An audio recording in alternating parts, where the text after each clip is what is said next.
Check 1 2 1 1 2. What 1 2 1 2. Yeah, got that going. Gotta make sure I get this open as well. Let's see. Let's go live. What's going on, y'all? The countdown is on. Oh, wow. So that works now. Mixcloud does start automatically. That's pretty dope. So what's going on? Salute to all of y'all. Everyone on Mixcloud, Twitch, YouTube, Facebook, wherever you're tuning in from. All right, I'm going to keep this open in the corner so I can see what's happening on Mixcloud. And Kofi, what's going on? Salute to you. Getting started in about 4 minutes.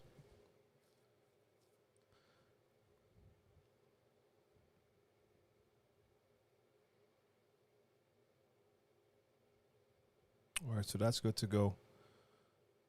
So let me see. Okay, since we got the chat open here, I might as well just take the other ones out. Let's see. Whoa, what did I do?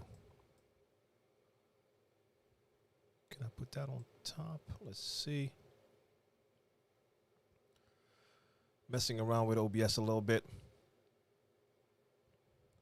I'm going to show you some in a minute. Hey, Big Dooley, what up? What up?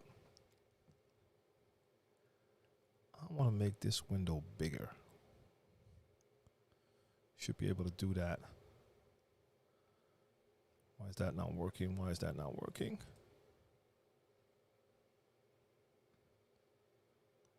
Okay, what's happening here? Oh, wait. That was pretty stupid. Okay. Got need. What's going on Mixcloud? I see you. I see you. Let me just close this window a little bit. I'm looking in the wrong place. That is pretty dumb. Right, there we go. DJ Waves, what up? What up? Yeah, that's the window we're gonna use.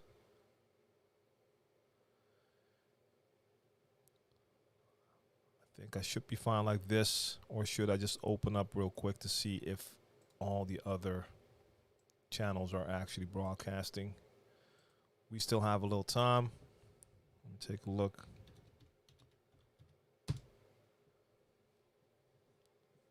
Can y'all hear that noise in the background? I can see the mic is registering a little bit. I have a little heater on. I'm going to turn that off. Y'all might not even hear it. It's bothering me right now. Okay, so that I'm on that channel, so that's okay. Good. There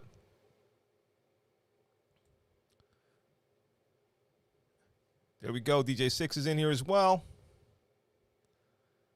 And a happy Wednesday to you indeed. Dooley, you going for that S7? Cool. Yeah, I mean, it's a dope mixer. I don't remember what you're using now.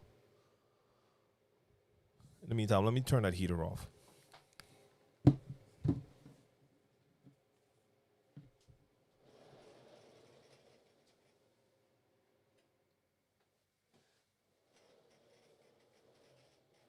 Rolling.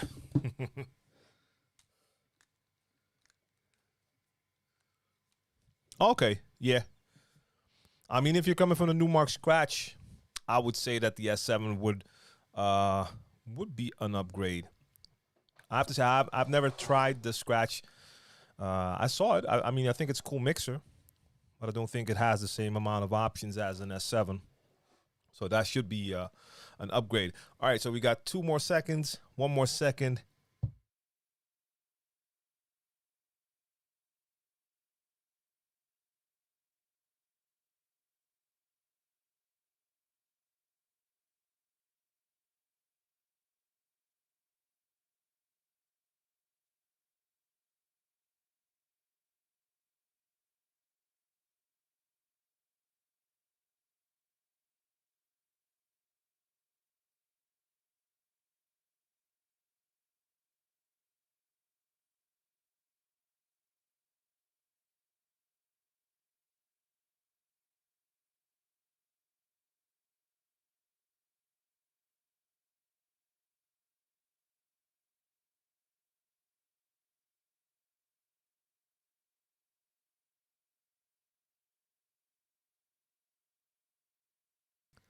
I switched scenes. This scene did not have the mic on. I want to show y'all something.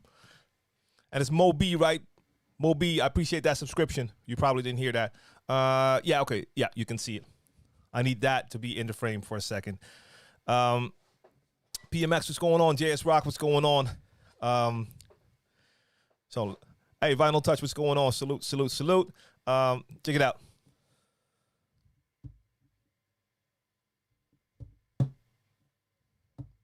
Oh, man. So for those of you who are familiar with this device right here, the Rodecaster Pro, that is basically a podcast production unit. That's what you can call it.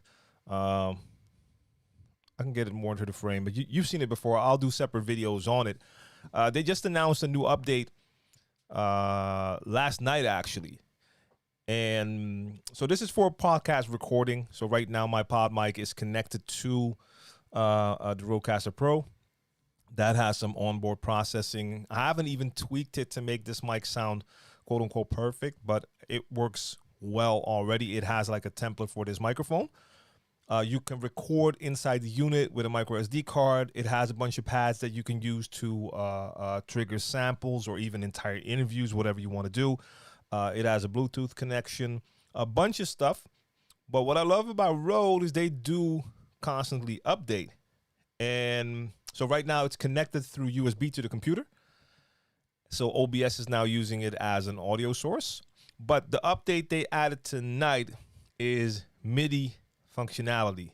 So I can now also use this device as a MIDI controller.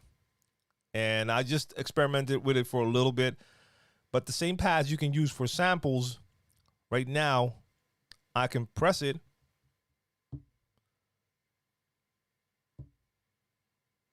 And it'll change scenes. So I can use this to control stuff in OBS. Woo! It's going to be a lot of fun for live streams. So I'm going to have to do a lot of setting up because I still want to create like a couple different scenes. But that means that during DJing, I would have the option to control stuff in OBS. Because I was looking at the Stream Deck. I mean, I know that's a great controller for OBS, but that's an additional cost, and I really don't want to spend anything I don't need to spend. This device is already here, so now I can use this to try stuff like that. So, for instance, normally when I'm doing the mixes and I have my countdown going, I always have to step away from behind the decks to turn that off manually with the mouse inside OBS. And then go back to the DJ set. Now, I could be in the intro, behind the decks, have that Rodecaster right there, bang, and go. You can also connect it to like a DAW. So, for instance, if you're using Logic or whatever. And then the faders can correspond with channels in your DAW. So you can use this to have actual tangible faders. So it becomes a mixing board for your DAW. Man, I'm really happy, but I'm especially happy about this MIDI update. So I don't have to buy a separate MIDI controller for my streaming software. I can just use this. Now, this is the only thing I did now, just switching between two scenes, switching between that intro and this one right here. But I'll continue to work on that and add new stuff. So I'm gonna think about different scenes, you name it. Wave says, is starting a DJ podcast a good idea to get discovered as a DJ or even gain followers? So you have to define what would you consider to be a DJ podcast. So are we talking about podcasts like I mean, I have a podcast which is basically a little bit like this. You have the Rode podcast where you have DJs talking. You have Mickey D's podcast. So are you talking about a podcast where you're talking about DJing? Or is that not what you mean? Yeah, so something like this. So first off, let me see what JS Rock was saying there. Crazy C, I'm doing well. Salute to you. Right Beats, what up, what up, what up? JS Rock says, can you save separate scenes and have one scene for OBS and one for your DAW? I believe so, yes, because I had to download a separate little app called MIDI Keys to Keys. That is open right now. And in that, you set up the whole combination, and I believe you can save like separate templates. But I haven't experimented with it yet. But I believe that is the case. So you could use it for one or the other. Now, using it at the same time for both, I don't know about that. But I do believe you can have like a separate setup for different software. I think so. But like I said, I just started to experiment with it. But I'm already happy with just being able to do like a scene switch from this. So I'm gonna have that front and center when I do my next stream on Friday, and yeah, mess around with that a little bit. I had ideas about it before. It was like, I'm gonna do that in the future. Maybe save up and get one of those. Like I said, the Elgato Stream Decks. I mean, they're still extremely dope devices. But if I don't need to get it and I can do what I want to do with this one, whoa. So back to the question about a DJ podcast. Is it good to get discovered as a DJ? No, probably not. DJ Knowledge, salute to you on Mixcloud. Salute. And Swen, I see you as well. Get discovered as a DJ. Look, if you're going to do a podcast and you're going to be talking about DJing, that is only interesting for DJs or people who might consider to become a DJ. So you might have a couple of DJs who listen to you, hear what you have to say, and if it adds some value, it might interest them to check you out. And then they might check out your mixes. Could there be a possibility that there's a DJ in there that hears you and likes what you do and is somehow able to maybe hook you up with a gig? Stranger things have happened, so it could happen. But from personal experience, having a YouTube channel dedicated to educating DJs with 500 videos, having done a DJ podcast for multiple years and over, I think like 80 episodes or something like that, I don't think that has led to even a single gig. So in that way, I wouldn't say it's a great tool to get discovered as a DJ. Now, did it help to basically create a place for me within the DJ industry to become sort of an, for lack of a better word, an authority, like someone who people will check for their opinion, as people do with my content, to come see if I have an opinion on something or to hear me explain something. Of course, that's what you do. Like, by putting out good content, by adding value, you can actually build an audience. But the audience I built is not an audience that comes for me for DJing. They come to me for the educational content. Now, of course, it's a mix of both. I get people to check my DJing by doing streams. So that is what I do to also maybe get, quote unquote, discovered as a DJ, because then I'm DJing. So if you want to get discovered as a DJ, you need to have like DJ content out. But I mean, if you have some value to add, if you have something you could add by doing a podcast, I think you should definitely try it. It's always a good experience to experiment with that. Maybe you just like doing that besides DJing. So yeah, some clubs have video setups for DJs and weddings, and a great place to play photo slide of. Let me go back a little bit. What type of gigs would video? What types of gigs would video could be used? Joe DJ. Okay, that's the answer right there. Yeah, so certain clubs will have a video setup. They might have screens, stuff like that. Mobile DJs will bring their own screens. My personal experience with DJing with videos has been that it can add something, even though a lot of times people started to look more at the videos instead of dancing. So that was kind of the downside when I was playing in a club and we had like a big screen behind us and we were like using Serato video, playing the tracks. You see the video in the back. And a lot of people would start to actually look at the videos instead of just dancing. So that's not what I'm looking for when I'm DJing. I see DJs do it on Twitch.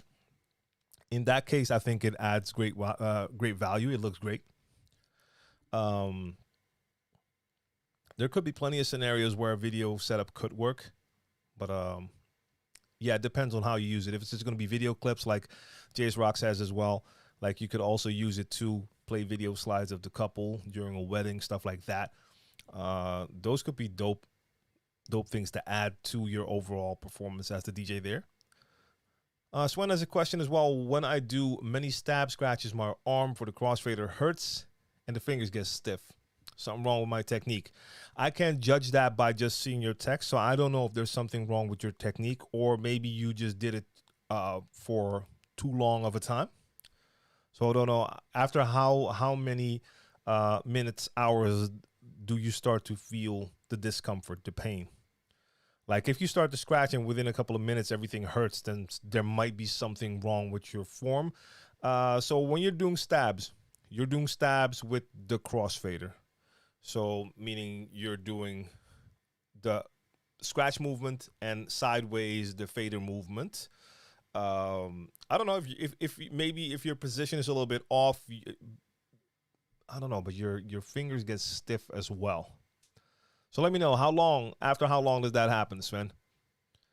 Let me see, because I see some questions on the side that I missed on screen. JS Rock has another question. What kind of advice do you have for someone who has been DJing for years and has gone through a burnout a couple of times and wants to DJ on Twitch or some other platform, but struggles with balancing playing when they want or feel the desire to, and giving people what they want in terms of a schedule and avoiding that burnout again? Look, if it's just for you and you just want to have that fun, then you should just stream whenever you feel like it. Will that help to build an audience? Not really. Consistency will help with that. So if you're like streaming like once a month, that's not going to help you build an audience, of course. But there is, and that's a very good point, there is a level of stress that will come with working with an actual schedule. So for instance, I'm doing my crate stream every Monday. That is an extra stress. You have to be there every Monday. I mean, I have to be there every Monday, and I have to do it every Monday. If you have too many of those obligations, that stress can build. And if you're someone who is, I don't want to say if you burn out easy, but if you've had experience with burning out, then you have to make sure you're balancing everything right. So I don't know. That's a tough one, because that's going to be different for everyone. Some people won't get into that burnout phase unless they like really overdo it, and for some people it might come a lot faster.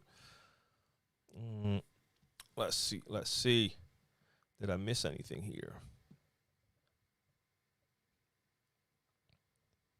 Oh no, we're good. We're good. But I think burnout also has a lot to do with like the rest of your life as well. Are you living healthy enough? Are you getting enough sleep? Sleep is essential for all of those things.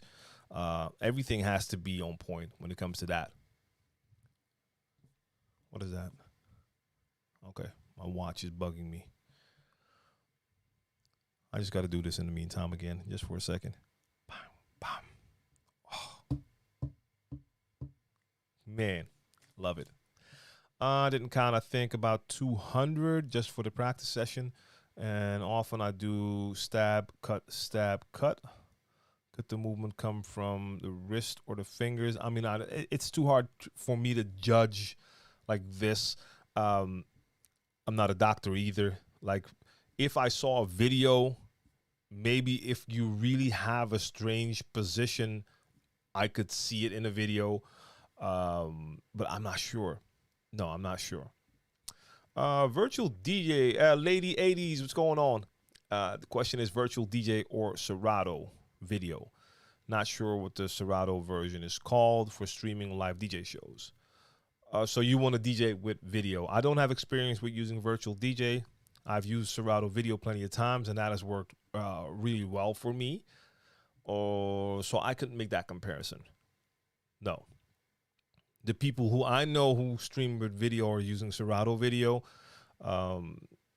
So like I said, that's the only one I have some experience with, and that has worked great for me in the past. I've done like large theater tours where I had the entire back wall of the stage would basically be my screen, and I would have like a couple of special video interludes within that whole theater show, and that would be projected onto that back wall, and I would be cutting it up with videos with Serato. It's a lot of fun to do, and like I said, I have a couple of colleagues who always use video when they're streaming on Twitch, and I mean, it looks cool. It looks really cool. Can you make so many stabs without getting this problem? Sven, I mean, there's going to be a breaking point for any DJ.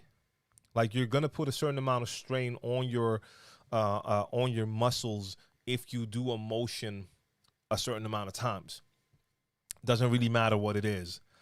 Like, even if I have like this little bottle right here, I could curl this bottle. And I could do this like hundreds of times because it's very light. At a certain point, even with this light little bottle, at a certain point, after a certain amount of reps, I will start to feel the muscles in my arm like, okay, all right, it's getting a little bit heavier now. And if I continue on at a certain point, it might start to hurt. So yes, I mean, that could happen, but it all depends on like if you're doing the movement correct in a way that you're not putting unnecessary stress on joints or muscles, then you should be able to go for quite a while. But I remember, though, when I was practicing certain scratches, that once I tried them for a little bit longer. So let's say if you take chirps, like the really fast, continuous baby scratches, very sharp, very fast, I always wanted to try to do that as long as possible. And at a certain point, you just start to feel like a certain strain and a certain amount of pain because of the amount of stress you put on it. So, yeah. Oh,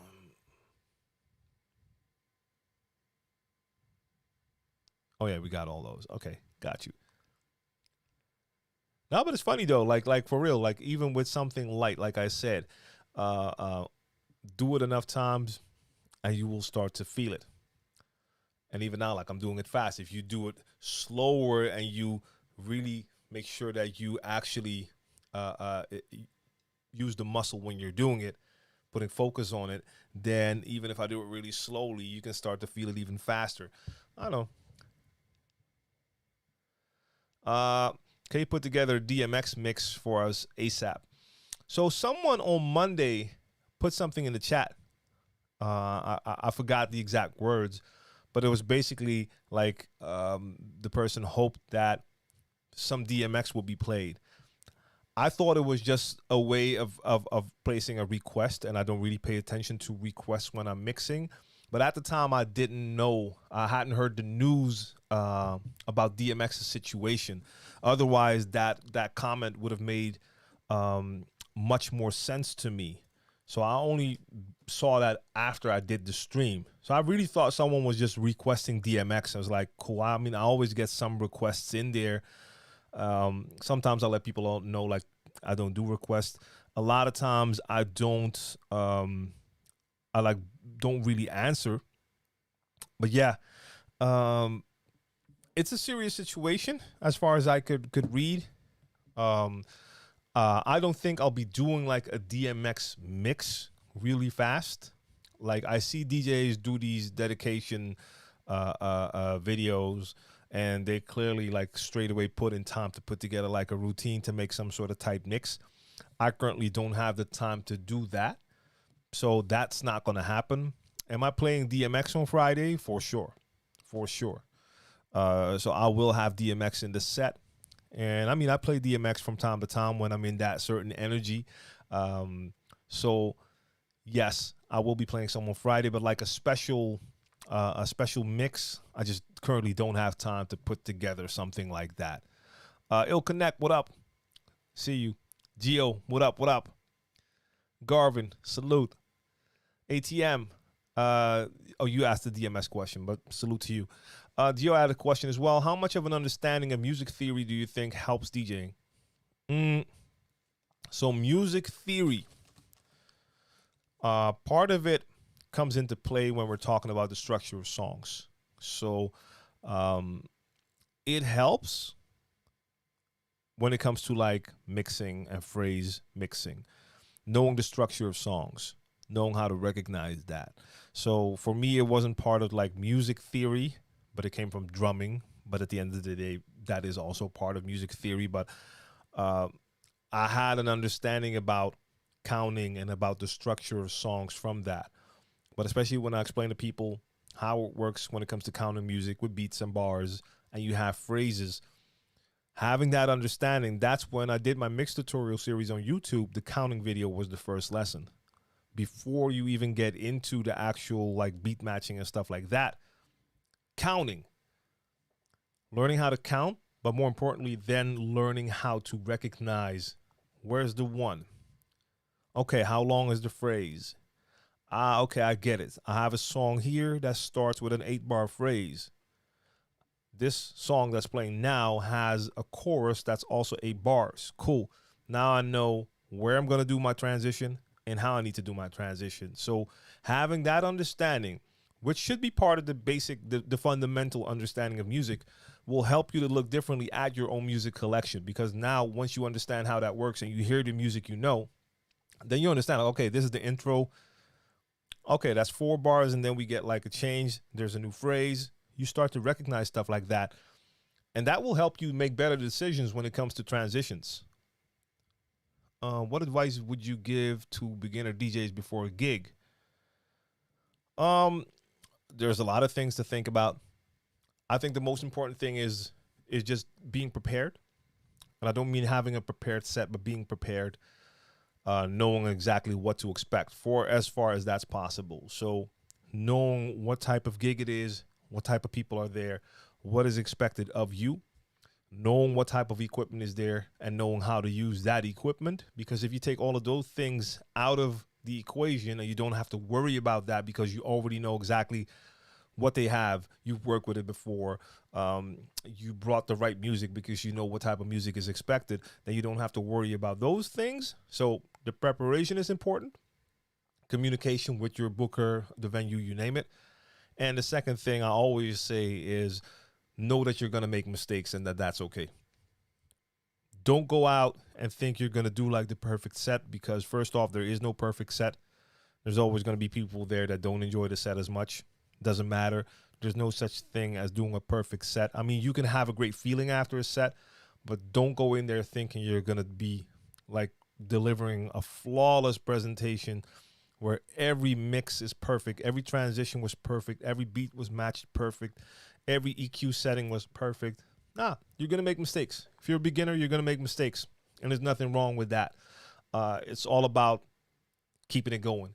And if you know you're going to make mistakes, it's not going to throw you off that much if you make a mistake, when you make a mistake. All right, it's going a little bit fast. I'm going to scroll back here so I don't miss out. Rob A, what up? Leon, what up?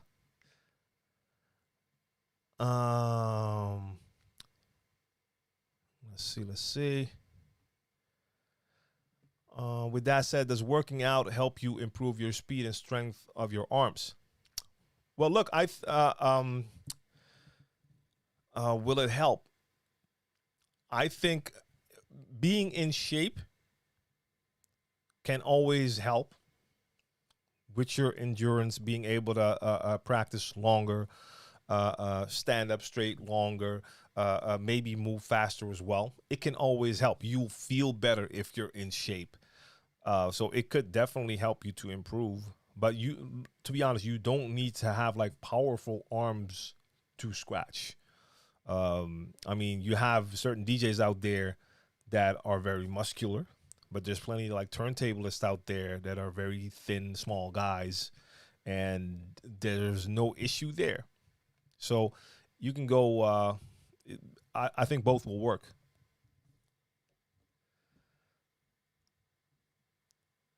Garv, appreciate the follow. Same to you, DJ Jax.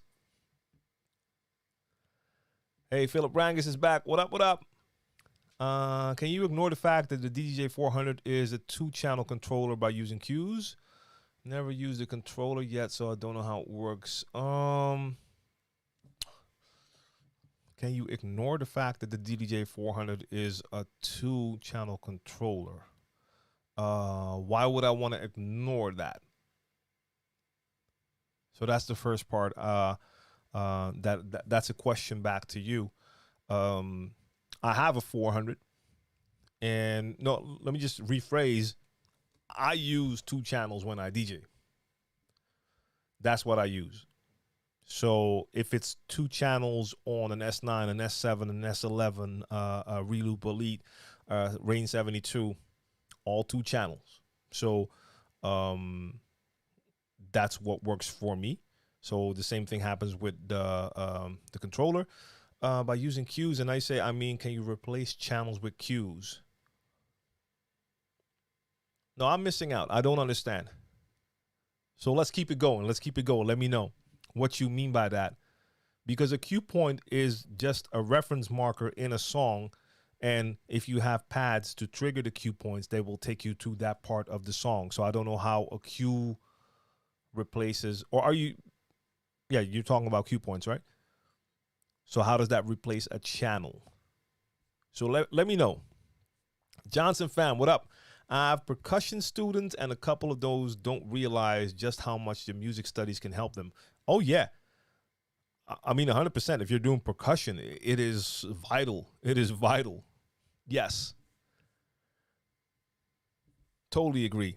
Justin Mathis, what up? What are your tips on getting bookers' attention when getting the chance to play season-air jobs in exclusive places?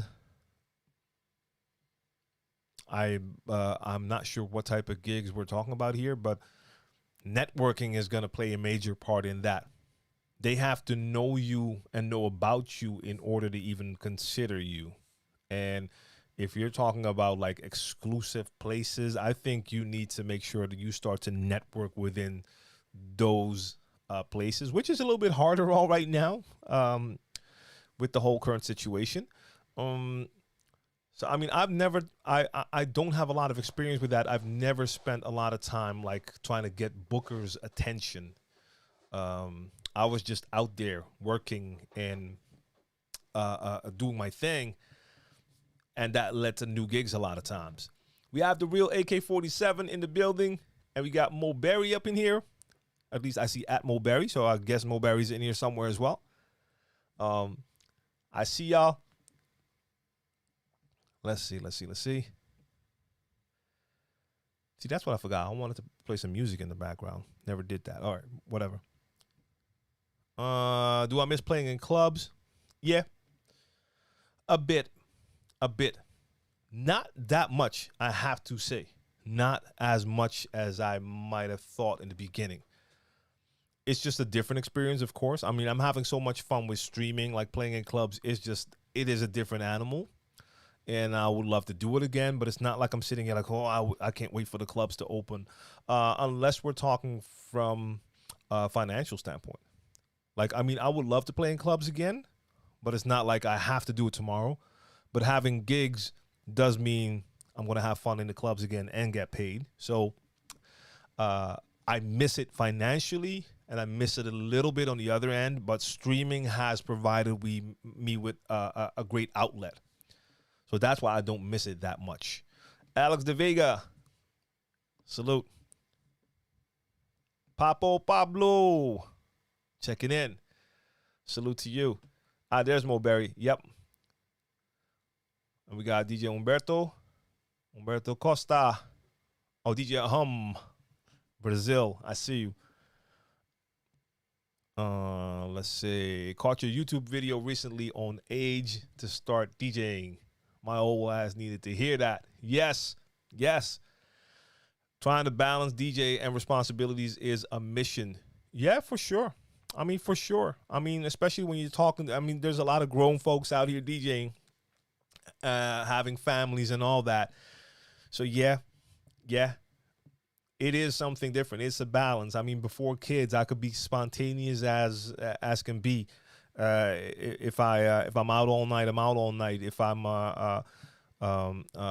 working on beats 2 days in a row, I could do that. You can't do that when kids come into the picture.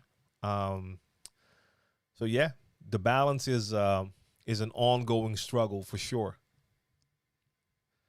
So AK-47, same thing for me. Like you just said, like I actually really enjoy streaming from home, and I've said this continuously for the last couple of months. Like the freedom you feel with streaming is something that you don't have in the clubs.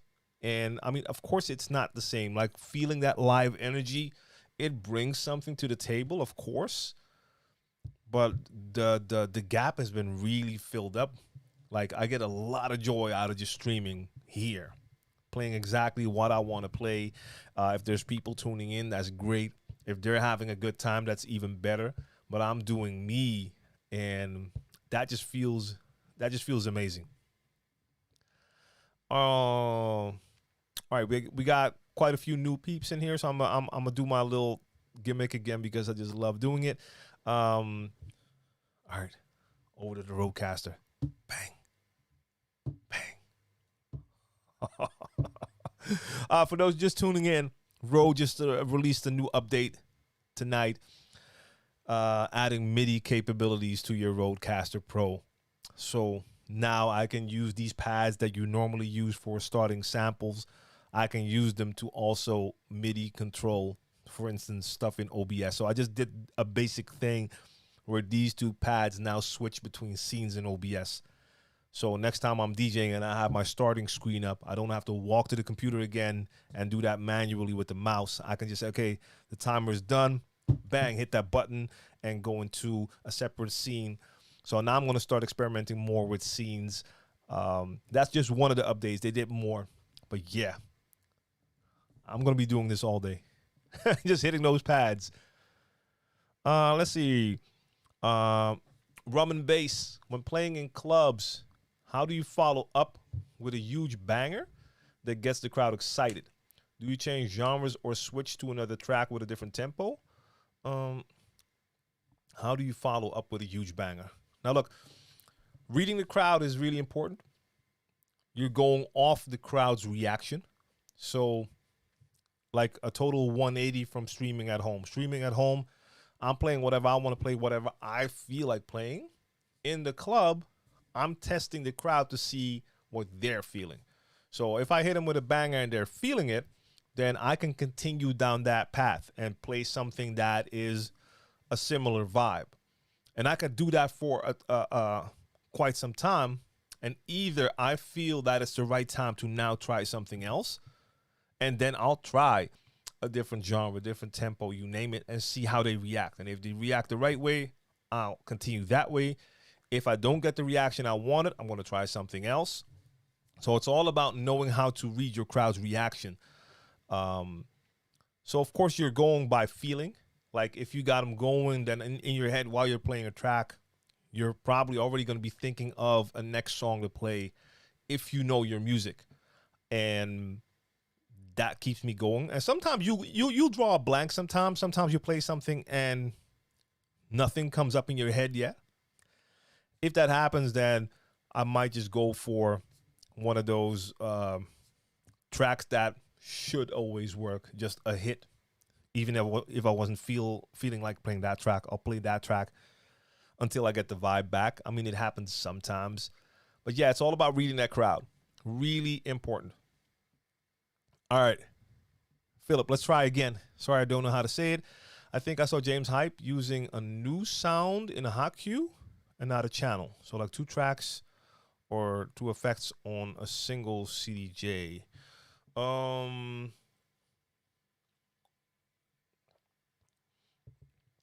look, you can have a file that has multiple tracks in there and set cue points for each of the songs. So then if you're using a CDJ, you can hit the cue point and go to a next song instantly. But that's not the same thing as like having an extra channel, if I'm understanding correctly. Chris on the mix, what up? Salute to you.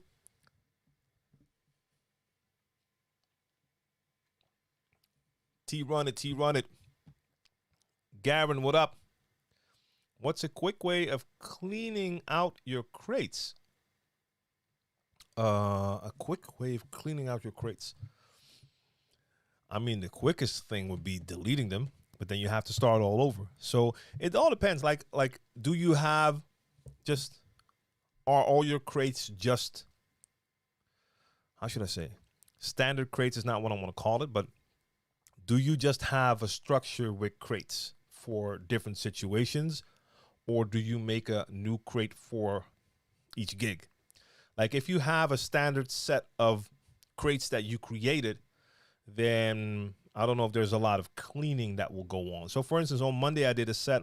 I did my Beat Source edition of crates, and that set was just put together freestyle while playing, and I just made a playlist with like 200 tracks in there that I selected manually. Now, next time I'm doing a Beat Source edition, maybe I'll make an entirely new playlist with tracks, or I go into the playlist I made and I'll delete some tracks and put new tracks in there. I think it also depends on how you organize your tracks. Like for instance, if I have your playlist, if you have crates, let's say I have a crate with 90s R&B. Chances are I don't have to change a lot about that because it's not like there's new 90s R&B coming out. That era has already gone. So that's a very specific time period. Now, maybe I run into tracks that aren't in that playlist and I'm like, that should be in that playlist, and I'll add them.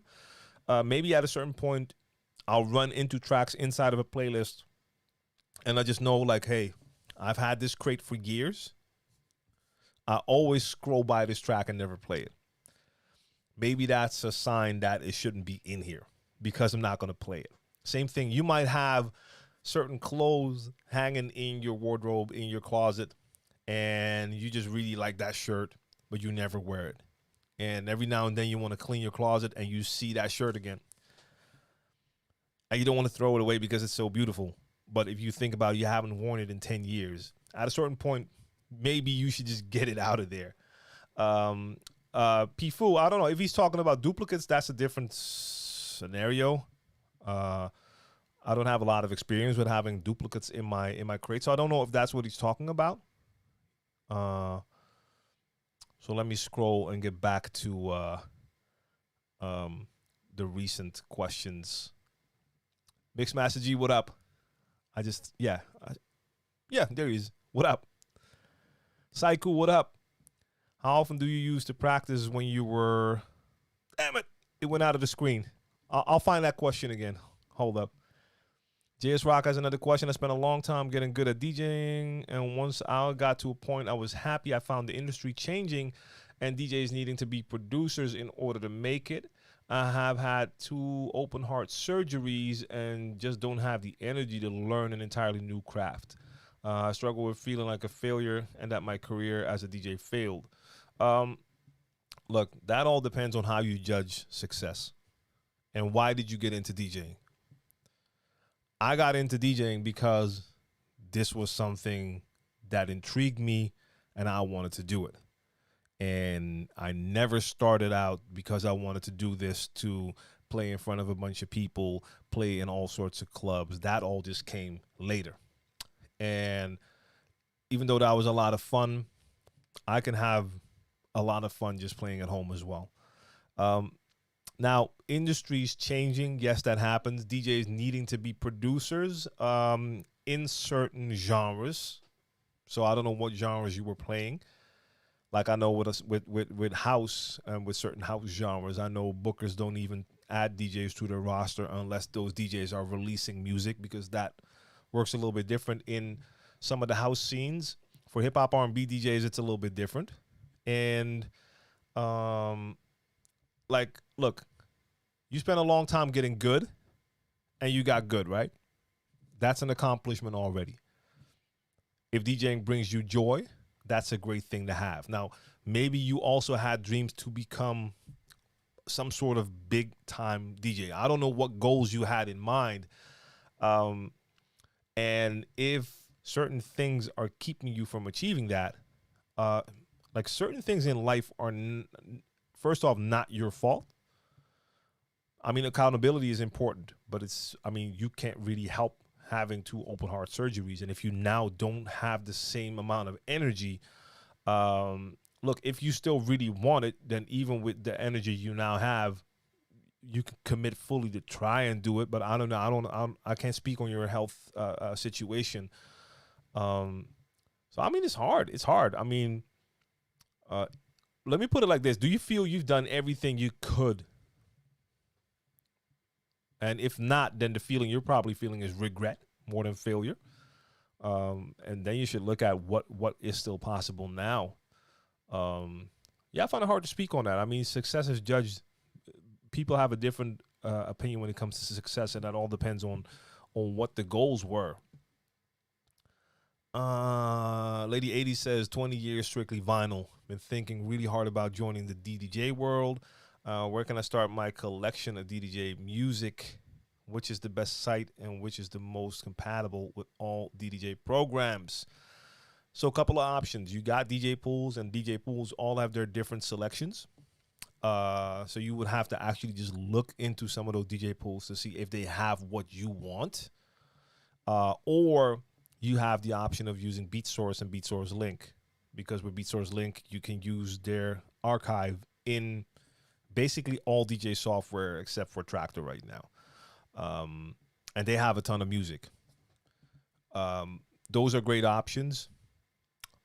Another option is to actually just make some of your own collection digital, but it takes a ton of time. So I don't think that's the way to go. But it is an option, especially if you have some vinyl in there that you can't find online. Then you just have to record it for yourself. But you could take a look at BeatSource Link. I think that could be a good one.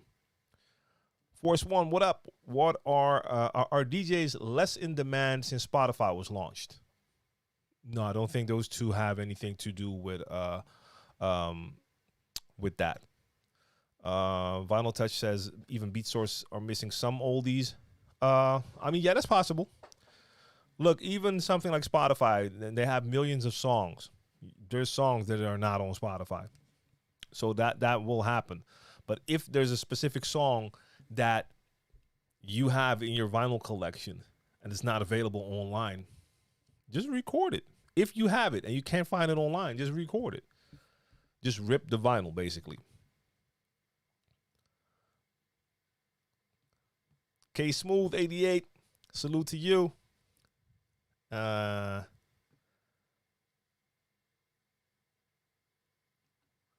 Garen Fields, do you suggest using a mixer with your controller? No, not really. Not really. Why would you want to use a mixer with your controller? What would that add to the experience performance? Let me know. What do you think about Twitch Studio? I don't think too much of it. I don't really use it. Like for me, I've hardly really got into checking out everything you can do on Twitch, because my main focus now was just to get my streams out to different platforms through Restream. So there's more I can do with Twitch, but I still have to find the time to give it that proper research. Real AK-47 says, I started DJing when I was 34. Yeah, man, it's never too late. That's what I love about it. It's never too late. Fat Tony, what up? Todd Lansing, if you're already set up all vinyl, you can buy a DJ sound card like the Rain SL series or Denon DJ series, and that will allow you to use all your same equipment with Serato DJ Pro.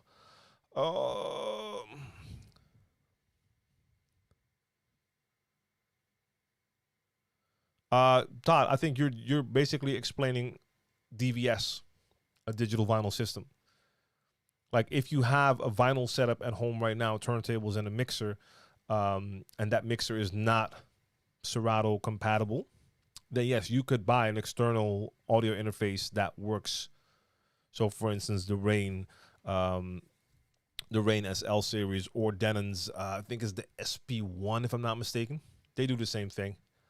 And then you just need control vinyl and then you're good to go. Indeed. So Pablo, this is the newest update for the Rodecaster Pro that allows me to now use it as a MIDI controller. And you have to get the newest beta firmware. So it's a beta version. And then you can activate MIDI.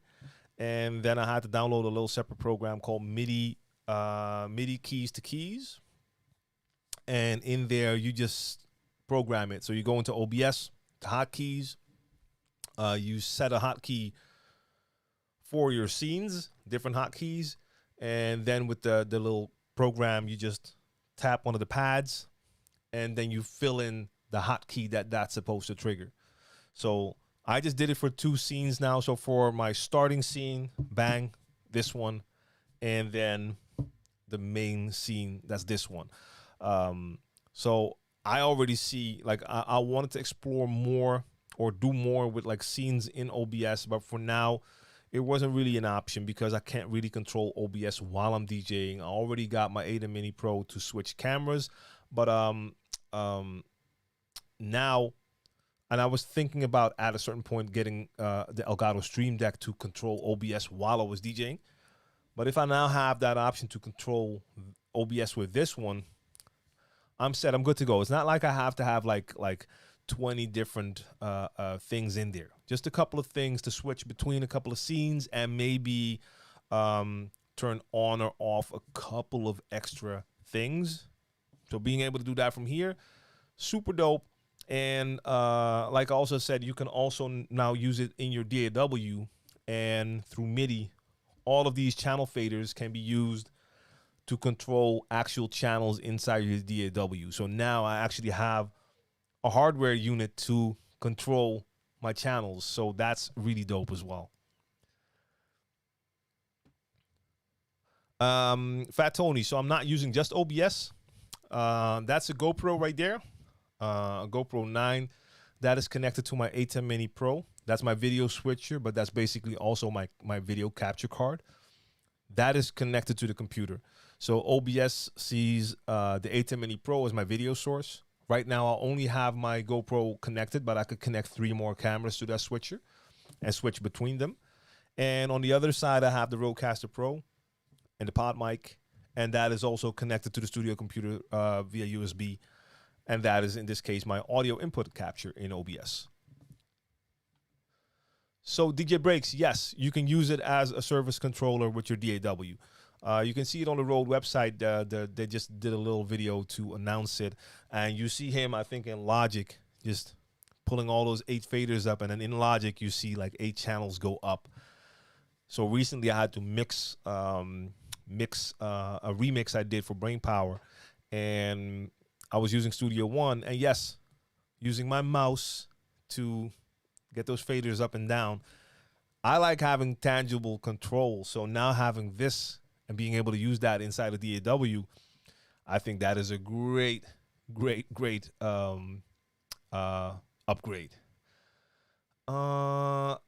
Acerto says, I used a GoPro 3 Plus Hero Gray. Is this possible? Possible for what? To use it in this setup, you mean?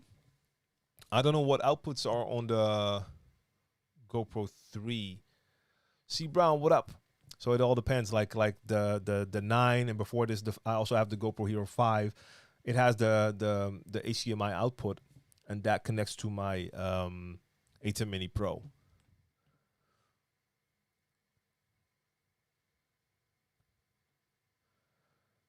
D-Boy 5, what's going on? Salute. Ian. All right, appreciate that, Ian. Appreciate that. First time you see me live. Hope to see more. So I'm here every week, 3 days a week. I have a mix show every Monday. That's this one right here, Crates. I'm here every Wednesday with the Q&A. And I do a stream on Sunday where I share my screen, show you what I'm working on. And every 2 weeks, I do an extra mix session on Friday. That's this Friday, called Certified Bangers. So you can find me here plenty of times. DJ on the ones and twos is here as well. Actually, let me just grab my my iPad for a sec. I wanted to add music, and I never did it.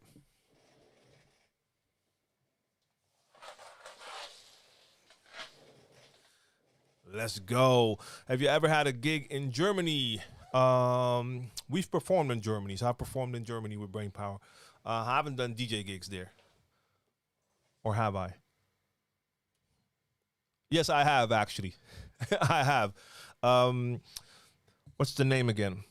It's like the biggest gaming conference in Europe. What's the name? I forgot the name. So you got E3, that's in the States, right? And then you have one in Germany. I played there a couple of years ago. Trying to think which city that was in. My memory is kind of leaving me. Was that Gamescom? Where is that again? Is that in München? No, it's not. It's not München. Which city was it again? Because it wasn't in Berlin. I mean, I've been in Berlin. It wasn't there. So it was either in München or... Well, maybe you know. But I've been there. I've played there. I DJ'd there for Ubisoft. It's in Cologne, what we call Köln. Yes, that's the one. So I played there. And I was going to play for Ubisoft After Party, E3 After Party in LA last year. And that got canceled. No, wait, it's not Cologne. Wait, I think it's Frankfurt. My memory is leaving me, yo. That's crazy. I'm gonna have to look up my own vlog on my channel to see where it was again. Okay, I'm supposed to have an iPad in here.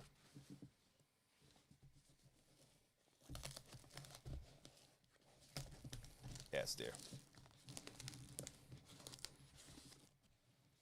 It's here.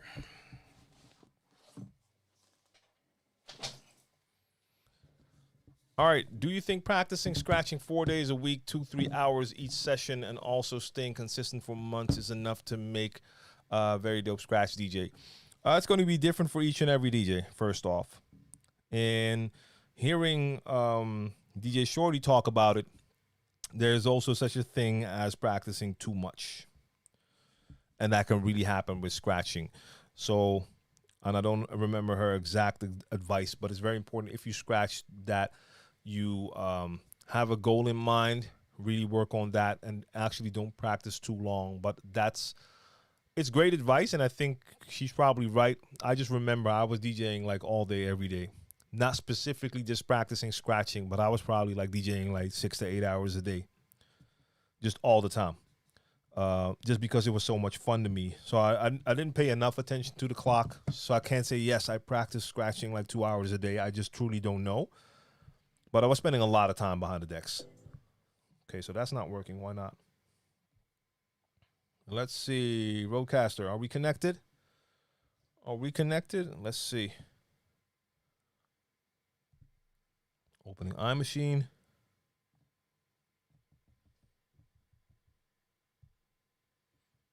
Okay, I see that coming in, but I don't hear it yet.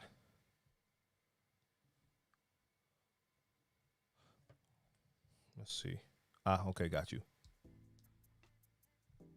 Cool, that works. Back to the questions. In Serato, you can't record and save stream songs from SoundCloud or Tidal. What would you recommend to use to capture and save a mix in this case? Desired Admired. Yes, that's a built-in thing because of the licensing. So those streaming platforms allow you to use their music in the DJ software, but recording is one limitation you do have. Now, you could have an external recorder connected to your mixer and maybe use an output on the mixer to record it that way. If you're streaming, for instance, you stream and you use something like OBS, you can just record your stream and also record your audio. So there are different options, but you're gonna have to do some sort of external recording. That is for sure. Yes. I've done both. I have an external recorder, the Zoom H5. Sometimes I'll hook that up to a mixer, record the output. But nowadays, especially with the streams I do, I just record OBS, and that gives me a recording. That works well for me now. What happens if you switch genres or tempo and it doesn't work with the crowd? Would you switch back? Yep. Either switch back or move on to something or something else. 100%. Like, that's what I do. I'll try. And if I see it works, cool. If it doesn't work, I'll have to find something else. And I'll just look. Okay, a little bit of background. But like, that's also a thing I love about this, like having just Bluetooth access. I can just grab iMachine on the iPad and have music in the background and have a separate channel for that. But I just need it in the background. I'll switch that up later.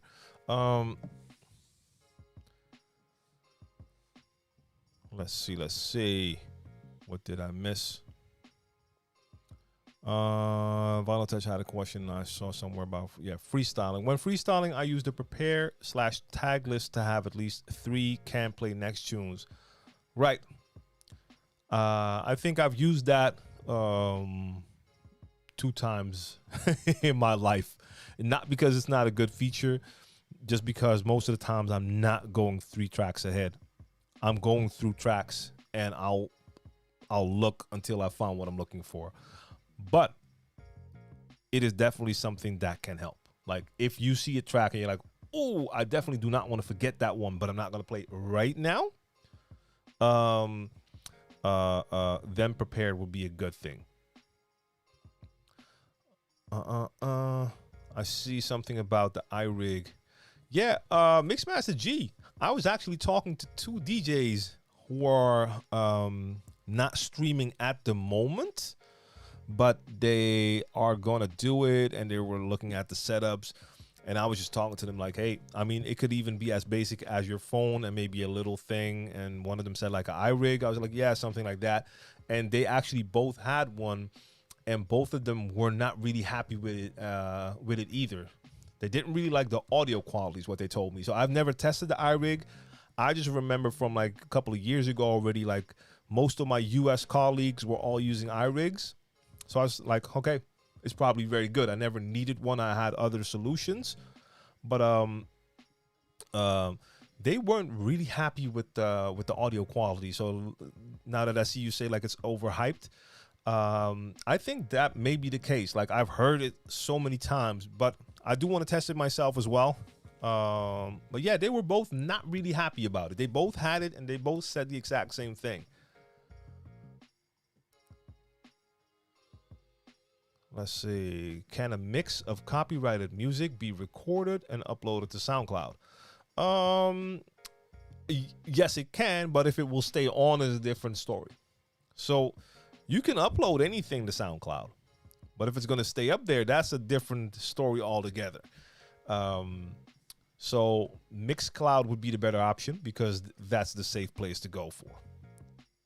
That they will actually allow the music to be on there. You add that playlist and the artists will actually see some revenue from that. Martin the Famous. They shout you out yet?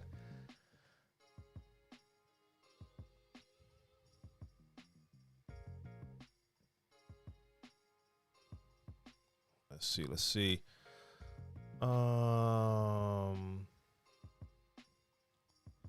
What did I miss?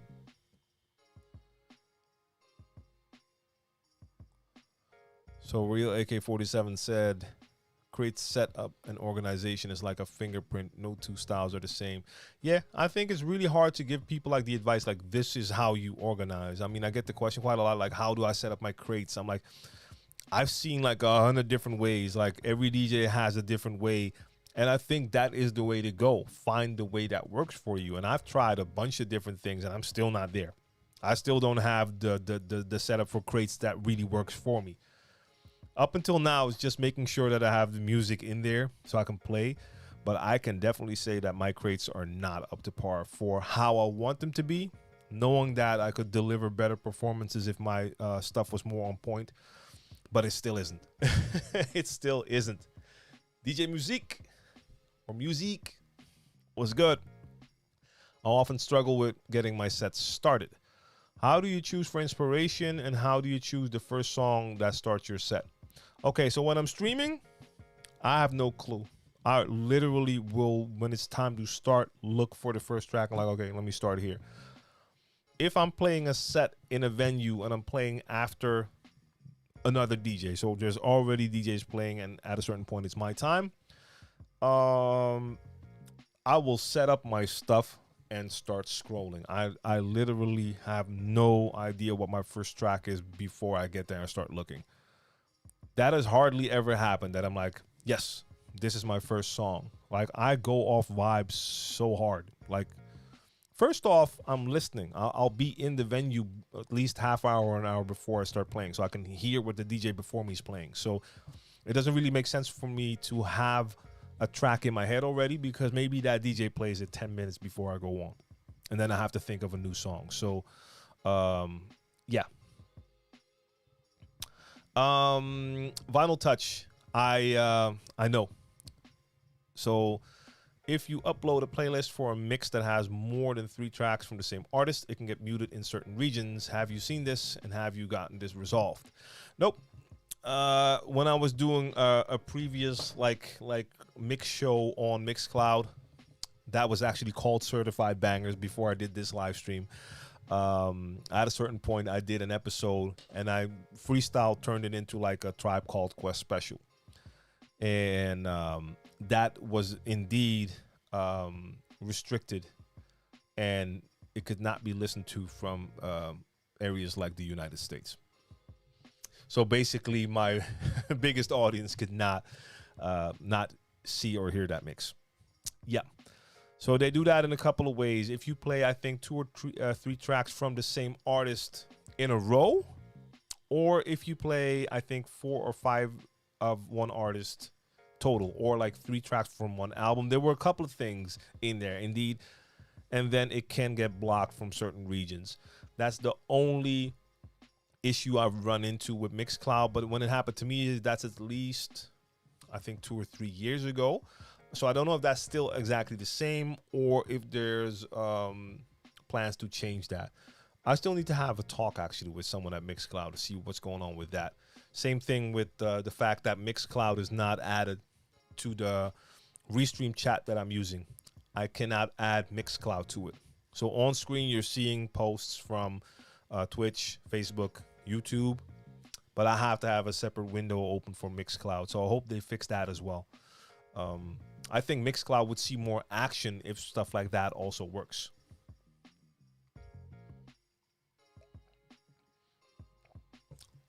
I'm a big Garrix fan. Did you ever see him in the Netherlands? Excited for his Area 21 release. No, I've actually never seen him. No, I've been at conferences where he was also doing like a panel, where he was in a panel or speaking at Dance Fair in the Netherlands. But I've never seen or heard him play, never met him either. Mr. Clinton P, thank you for following. What other platforms are like Mixcloud? On Mixcloud, can I give my URL to a potential client or employer as a reference? Can I upload my Mixcloud mix or URL on platforms? Yeah, you can do that. You can just upload to Mixcloud, but you can also have, like, I have a Mixcloud player on my website with mixes in there. So there's no other platforms like Mixcloud that actually have deals with the labels. So I think they're the only one for that. So with other platforms, you might run into the copyright issues. But yes, you can definitely give them your Mixcloud URL, or just have like a widget on your own website, stuff like that. that can be done. You can also share the Facebook and all of those things.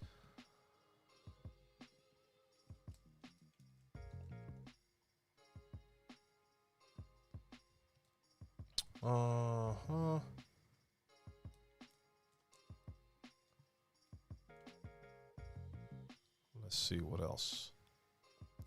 Dario, DJ Dari, what up?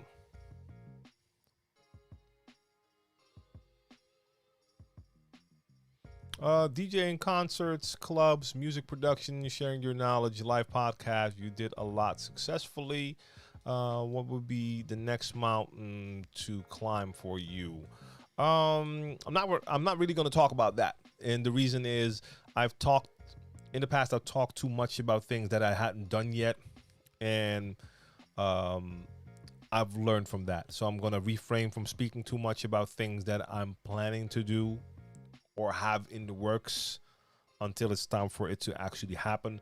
But what I can say is that if we have a list, if I have a list of things, then currently I'm probably here.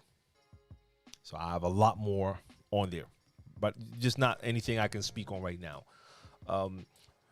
First thing is for me to make sure that I get more consistent with my content. So I have my streams going on a regular basis. Now I need to make sure I get my other content out there more consistently as well. The YouTube content, the podcast, you name it.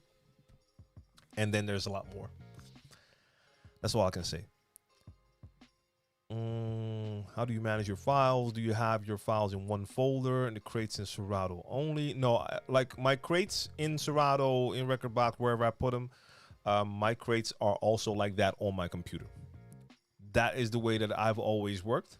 That way I can be sure that even if something happens to the software and somehow the playlist files get deleted, I just have the folders in the exact same form on my computer or on an external hard drive as a backup. That's how I've normally always worked. Now, on top of that, you can also add smart playlists in a bunch of the DJ software. And sometimes I'll have a specific new playlist, but I will still make that as a folder and then import it into the DJ software. Have I ever played in the UK? No gigs. I mean, I've done some work in the UK, but that was video work. But no gigs, no DJ gigs. Rizzo, what up?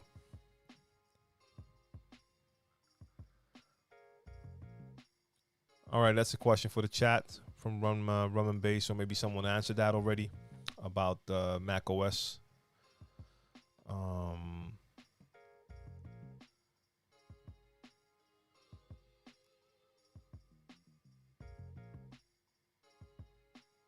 Okay, Philip, got you. Yeah, I mean, you can use the performance pads can be used in a lot of different ways to trigger hot cues, but also to have like your own sound effects in there. You can put entire loops in there. There's a lot of things you can do with it. Indeed.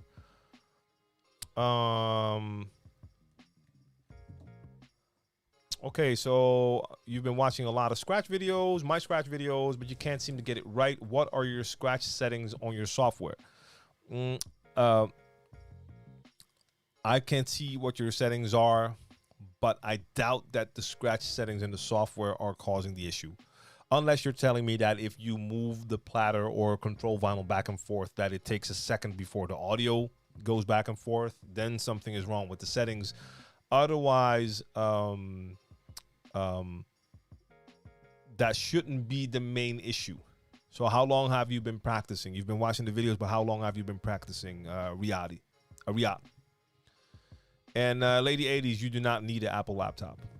Nope, definitely not. Windows laptops can get that job done as well. Like, I'm not even going in depth because you already say you're aware of memory and all of that stuff. So, yeah, you do not need a Mac for that. If you prefer to work with Mac, that's great, but it's not necessary. C-Pearl Maria, salute. Do you have a tutorial on silent cues? No, I don't.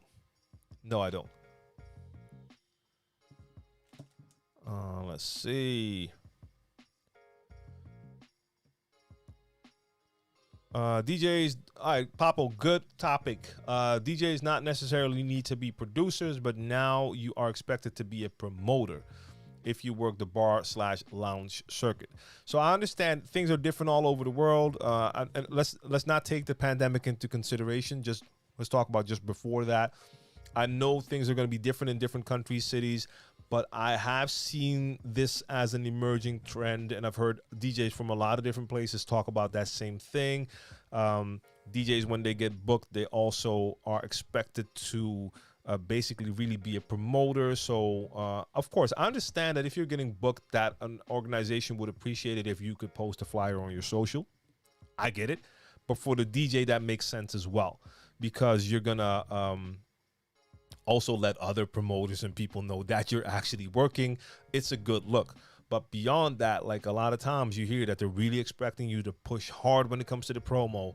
I've talked to DJs here that were doing gigs, but they were expected to also make sure that they would have like a certain amount of people on the guest list. And I'm talking large amounts of people, because they were going to make their money off the bar, but they needed people in the club. So they expected that DJ to provide a bunch of people. And a lot of times they would book like just young DJs that weren't really experienced, but had like a large friend group, not even a following, but they knew that those people could get a lot of people in. Yeah, it's weird. It's weird. I mean, of course, I'll push a flyer for some events. I did like short videos to promote it, but that's it. I'm not there to sell your tickets. That's a totally different profession. Or if I would do that, that would be something that would be added to the invoice. That you're gonna hire me not just as a DJ, but also as a promoter. But no, that's not what I do. But I understand. I've seen that happen, and it could very well be that in certain scenes that it's a must now, which is a shame indeed.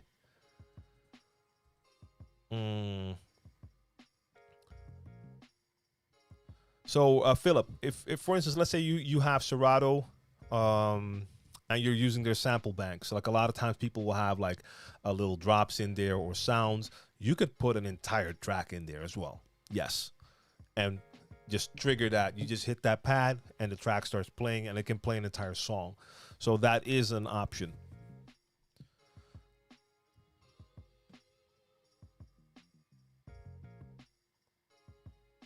Riyadh, no word on the making the mixtape tutorial yet. No. Yeah, so yeah, that still needs to be done. And C Brown,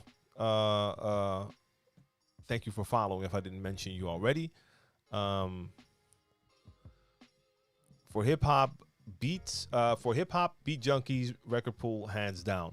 If we're talking about DJ pools, they'll have. I mean, it depends on what kind of hip hop, but I mean, I think we're talking hip hop. Yes, they have a dope selection when it comes to that for sure.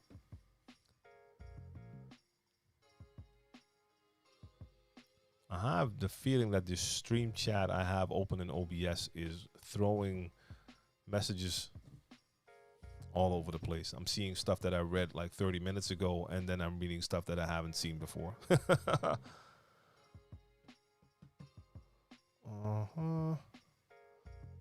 Julia's teaching. I'm teaching myself music production in FL with YouTube tutorials, but I noticed I missed what? The message stops. Heidi says, you know what? I'm not gonna read there. I missed messages. Does anyone in here use Ableton to DJ? Someone will answer that maybe. Ania, what up? I'm gonna read your question in a sec. I'm gonna try and catch up through this little side window I'm using here.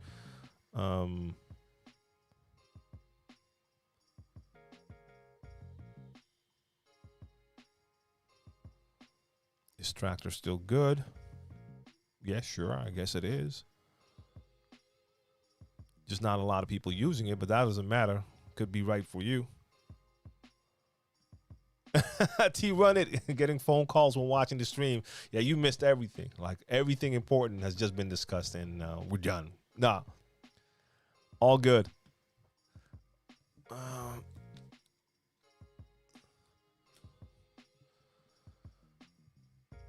Another DJ said it would take some of the pressure off my speakers if you use a controller with a mixer. I don't know. No.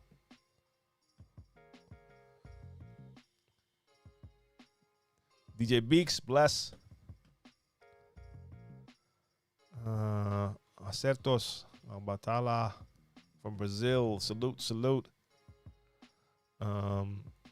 Todd had a question I was asking. My bad, I forgot the question mark. Wait, I missed that? Okay. What's the process for getting our mixtapes on Spotify?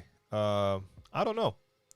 I know there was a certain service at a point that was doing something with getting mixtapes on like Apple Music, and I don't know. That's a couple of years ago, and I remember I uploaded, submitted a mix, and nothing ever happened with it, and I never heard people talk about that service again.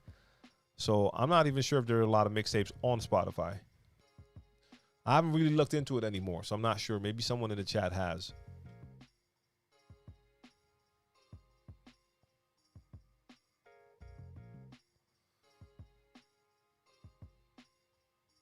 See, now I'm seeing that, and then I'm seeing Sven's question about playing in Germany, and I saw that, like, we already talked about that a long time ago.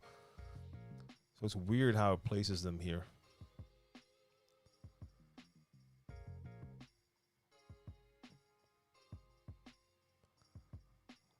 Okay, so now I'm seeing a bunch of messages I already knew. So you know what? I'm going to scroll ahead, and if there's anything I missed, then hopefully someone will ask again. So let me get to NES question. I need some help here, please. How can I record my mixes with Rekordbox 6 for free? Using a DJ 1000, is there a way to do that for free? I don't know. Let me think. From Rekordbox 6 on, you have to have like a subscription, right? Is that the thing? That with 5 was still free, and with 6 you have to have a subscription, or not? I'm not really sure anymore. I mean, I have a subscription. So I'm not sure what features you have and don't have if you have a free version. But again, if you want to record your mixes, even if you can't do it in Rekordbox, you could record externally. So that would probably be your best option then, if you don't want to have a subscription model, I think.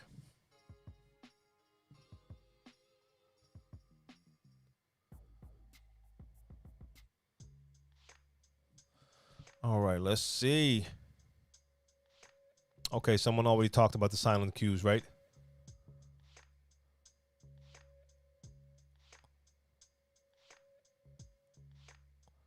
Yeah, I haven't really gotten into the silent cues, though, to be honest. Haven't found a real need for it yet during my mix style. I think I see it more, maybe I'm wrong, I see it more as something that can come into play when you're doing like routines, when you know specifically where and when you need to have something go silent. I don't have that during my normal mixes.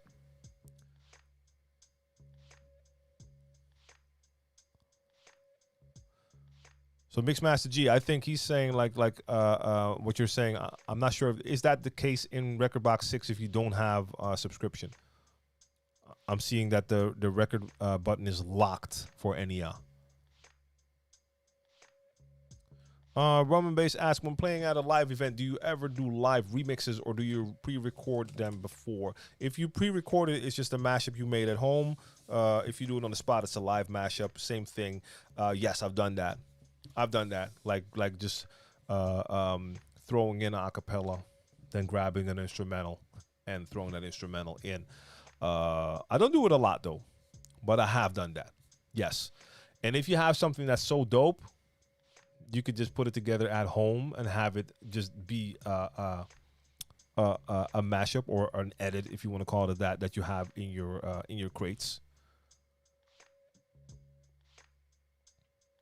What extra precautions, 12 Night DJ, what extra precautions are you taking as you're DJing in the club due to COVID? First off, that is not the case here at all now. So once that happens, let me grab the bag again.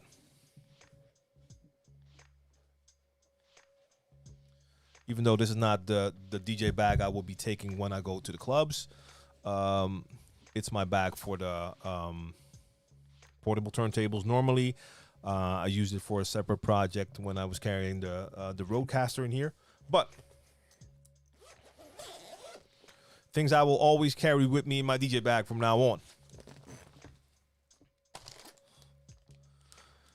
Disinfectant, like special wipes. So not just normal wet wipes, but made to like kill bacteria and all that. Hand sanitizer. Equipment sanitizer. Then I got my little first aid kit. That's a different story. But those things are going to be in my DJ bag from now on, always. That's one part. Besides that, I will not be shaking as many hands as I used to shake. Definitely not kissing and hugging the amount of people. So I'm cutting back on the direct contact. Like, I'll do a couple of pounds here and there, a couple of fist bumps. More like intense greetings only for the real closer peeps. And before I get on, start playing, clean the equipment, clean my hands, stuff like that. And even after cleaning my hands, I'll try to limit myself from touching my face. So those are just some of the precautions that I'm going to take. Not specifically for COVID, but just to make sure I don't get sick at all. So yes, that is something I'm keeping in there. Beak says, I'm a wedding mobile hobbyist DJ. Is Twitch a good place to get my name out there and maybe build clients for when things open up again? I mean, look, it is a promotion tool. The thing is, it's good to have like mixes online. If you're going to stream on Twitch and you don't have a live audience, then the promo is not really there, because a lot of times if there's music in there, copyrighted music, which most likely will be in there, the replay of the stream will get muted. So it's not like you can send people there and have that be your calling card, because then they'll come in, they'll run into a mix that has like a bunch of muted tracks. Like if I'm do my stream, when I do my mix streams on Twitch, right after I'm done, the replay is mostly muted for 85% of the mix because of copyright. So that's not a great promo tool. So I'm better off sending them to Mixcloud where they can hear some of my mixes. So that is a thing. So that's the problem with the live streams. Like if you have an audience, then a live stream is a great way to build with that audience. And yes, while you're streaming, if people go on Twitch and they're looking for music and you have a bunch of viewers, then you are in that top spot and they might see you. But Twitch is not the greatest place for discovery. So yeah, that's the issue with the streaming situation. Manny Fresh, I don't really have a lot of time to listen to mixes. I will say that in advance, but you can also always send me a DM on Instagram. If I have time, I can check it out. But I always say that in advance when people want to let me hear mixes. I don't have a lot of time to listen to mixes, but you can always send it to me. Just hit me up on IG TLM and send me a DM there. Aviral, any tips for mixing with Bollywood music? Nope. I have zero experience with Bollywood music. I was once present when a neighbor, I was living in a different street. A neighbor of mine was also DJing, and he was playing that kind of music. And he actually was asking me for advice because I think he was creating some sort of an edit, and he had to find like the right point, and he let me hear the track. I was like, okay. I was lost. I don't even remember what it sounded like, but no, I have no mixing tips because I just do not have any knowledge and or experience when it comes to Bollywood music at all. That would be a great challenge for me. So Mixmaster G, I mean, I can't say I totally disagree when you say Twitch is great for building an audience. That only works if Beaks is going to be like on here consistently. If you start out now, you have no following yet, and you start out with 0, you have to really be on there constantly and promote it to get people to come on there. Because again, Twitch is not known for discovery. It's not a great discovery platform. Uh, like searchability and stuff, it's not the same thing if you compare it to like a search engine like YouTube. You can see that with the gamers as well. If you're doing a game that's already quite popular and you have no viewers, then you're like 20 pages down before people see your stream. So that's the tricky part. That's really the tricky part. So if Beaks goes online and goes on Twitch and does a mix, like a live stream, and that's it, nothing really happens then. So it takes a lot more than that. So yes, if you're on there consistently and you go on and you start streaming 5 days a week, and Vinyl Touch is also touching on that right now. Networking is key on Twitch. You have to start becoming an active member of Twitch. Show up in a lot of people's streams, interact with the crowds there, really become part of the chat, become part of the overall Twitch community. Then that can help you to grow. But in this case, like Beaks was talking about, getting your name out there as a DJ for weddings, mobile gigs, and all that. In that case, it's like for instance, for weddings, I don't know if people who are going to get married are looking on Twitch to find DJs for their wedding. I think that's a lot of word of mouth, how a lot of DJs get gigs, but I'm not in that scene, so I can't really speak on that.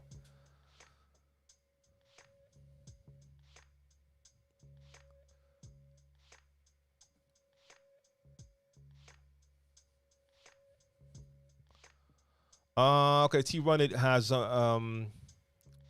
oh, that's about the controller with a mixer, right? So as someone who has a little bit of sound work, has done a little bit of sound work, a mixer has different things in the build that allows more control of the sound quality that a DJ controller might not have.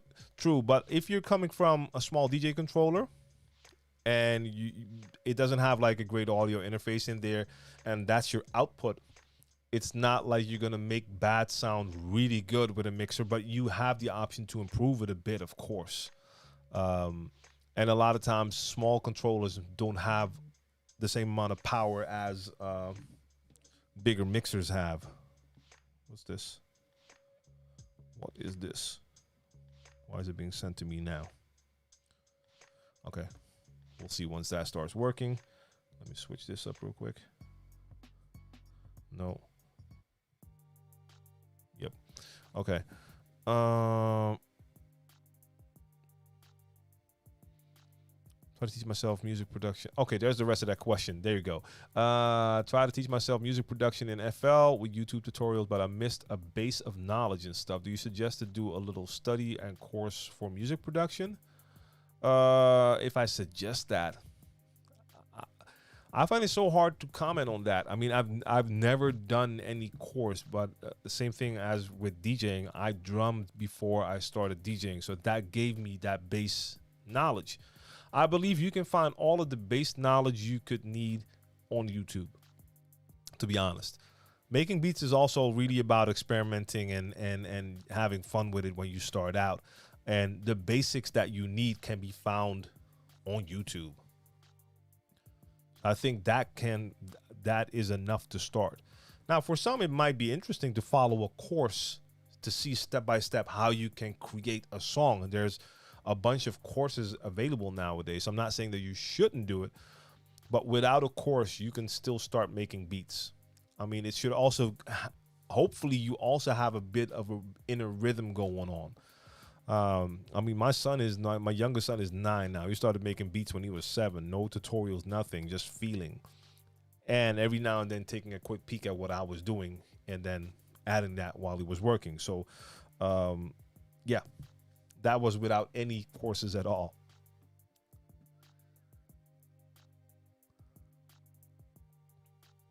Ian wants to know, do you spend much time listening to other DJs on Twitch? If so, do you have a favorite? I don't spend a lot of time because I don't have a lot of time. So whenever I can, like if I have a minute, I might turn on Twitch just to see what's going on. And that's how I actually met new people, new DJs. Same with Real AK-47 here. I just saw the name. Like, okay, that's the DJ streaming now. Click, and then you get to see that DJ. Same with Beezus. Same with a couple of DJs that I hadn't heard before.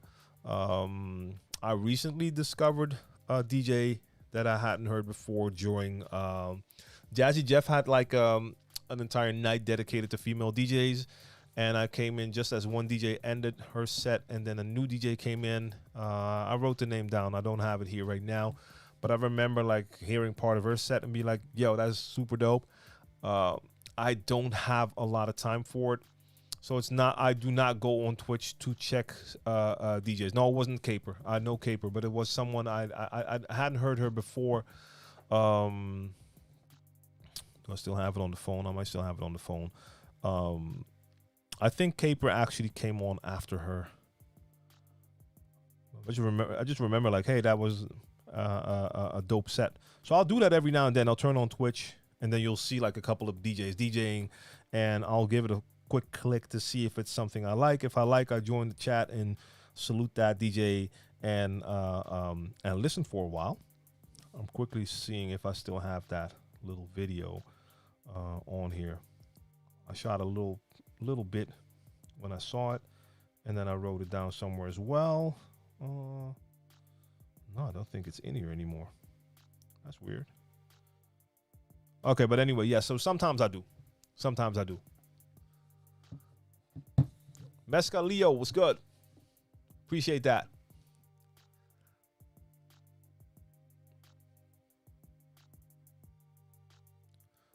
T Runner is talking about a website called Gig Masters, or it might have a new name now. Better place for finding mobile gigs. Yeah, I mean, and I don't even know that site, but I think for that scene, like anytime I listen to some mobile DJs and wedding DJs, DJs who have their own business doing that, a lot of times I hear that word of mouth is the way to go when it comes to that. Yeah, Ian, I was definitely in that chat indeed. And I do that all the time. Like when I run into a stream, I'll just add my little 2 cents to what's going on. Like I'll salute the chat, of course, and if the DJ is doing something dope, I'll just let that DJ know. Like either I appreciate the skills or the songs. Like why not? I understand. Like if you're DJing, it's always great to see that people are interacting with you. I have the same thing when I'm DJing. It's cool to see people actually interacting with you. Sadat, what's going on? My favorite thing about Twitch is the raids. T-Run says, yeah.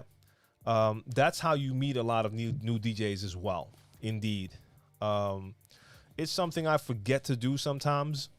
Like I've been streaming for a while. It's time to quit. And most of the times when I quit my stream, in my head, I'm already thinking about the work that I actually have to do. And it happens a lot that I end my stream and then I'm like, oh, word. I could have rated. But I've done some streams where I'm asking like the chat, like before I end, like, yo, any ideas? And sometimes it stays quiet in the chat. And then I'm like, okay, cool. I don't have the time now to go on Twitch to see who's there. So if there's no suggestions, then I'll just leave it.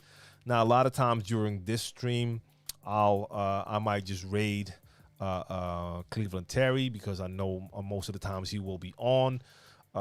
Sometimes when I'm still on, I can see by the time that Mojax is on, but I know he's doing his progressive house thing, which a lot of times is really different from what we're for most people that are here, even though I can't really judge. Maybe there's a lot of progressive house DJs in the chat as well. But yeah, it's like Mixmaster G says the same thing. It's really easy to forget. It's not in my system, even though it should be. I should raid every time I'm on, not only to big up DJs, but you also when you raid, you introduce yourself to some of the viewers of another DJ. Not everyone knows you. So when you go in and that DJ says like, hey, there's a raid, then other people in the chat that might not know you might see your name and maybe they'll check. A lot of times they don't, but maybe they will. Or in my case, because my name is a little bit out there, sometimes people haven't found me on Twitch and then they see a raid and hear my name. They're like, hey, you're on here. And then I get a couple new people following me. But I understand you could be following a DJ or listening to a DJ, and then they raid and they go into some DJ doing something totally different. And you're like, yo, I didn't ask for this. So uh, um, it's not for everyone. But I've seen a lot of DJs like hook up and connect, even do like total events, like a total day of streaming, and everyone raids each other like the raid train. And I can see how that could be very beneficial to all DJs involved. When you're streaming, while you stream or in the club, do you use learned scratch patterns or do you create new patterns on the fly? I just do. Like, I just do. There's a lot of patterns in my head that are like basic, or not basic, my standard patterns that will always come back. I've never thought about what scratch I'm gonna do when I start scratching.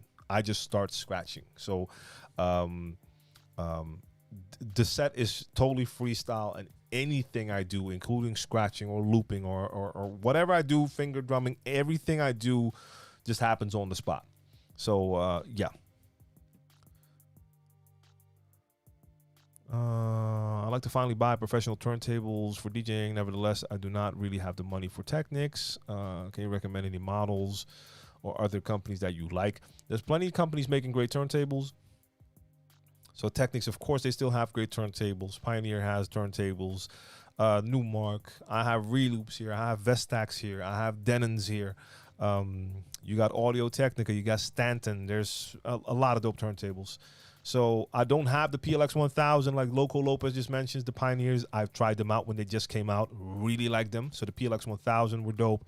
I have Vestax PDX 2000 and 3000, but they're a little bit older. Don't even know if they sell them anymore. The Denon VL12s that I use, I really like those. And the Reloop RP 8000 Mark II. Really like those as well. I have a bunch of old Technics as well. And like I said, I've heard good stuff about the Audio Technica, and I think they're cheaper. I've just never tried it myself. So there's a bunch of dope turntables out now. And what I said in a previous stream, what I like about most newer turntables after the Technics is that they all have the power cord and the XLR are detachable. With the Technics, they're built into the turntable. So if there's anything wrong with your cables, you have to get that fixed. If any of my cables for the other turntables break, I could just take that RCA cable out, grab another one, and I'm good to go. So that's what I really like about a lot of the newer turntables. Yeah, so there's the Stanton, the SD150. Like Dame C says, those were super dope as well. Like, I never had them, but a bunch of my colleagues had the same ones and used them crazy. So yeah, so there's Audio Technica as well, and like I said, I've heard good stuff about those. JS Rock, my thoughts on Phase. I really like Phase. No, let me rephrase. I love Phase. Yes. My current DJ laptop can't really handle the beta version of Serato and the newest version of Phase. But the old version of Serato and Phase always work really well for me. So I love it. Absolutely love it. That I don't have to worry about the tone arm and cables from the turntable working or not working. Yes. Big fan over here.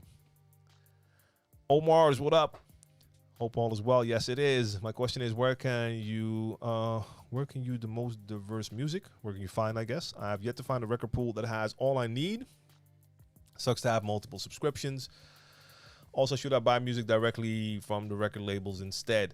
Take a look at BeatSource. I mean, I know they don't have everything, but they have more than most DJ pools. And if you use BeatSource links to use it in your DJ software, that's a great tool. I mean, you won't have the music on your computer, so it's different than downloading everything from a DJ pool. But they have a lot in there, so I mean, at least you can take a look at it. And I understand, at a certain point, I was like subscribed to, I think, 3 DJ pools, and it doesn't really make sense. I don't even have the time to take a look at all of the new stuff that comes out, and then there's still a lot of stuff missing. So yeah, I totally feel what you're saying there. Costa Rica in there. I think I already saw you before. Let's see.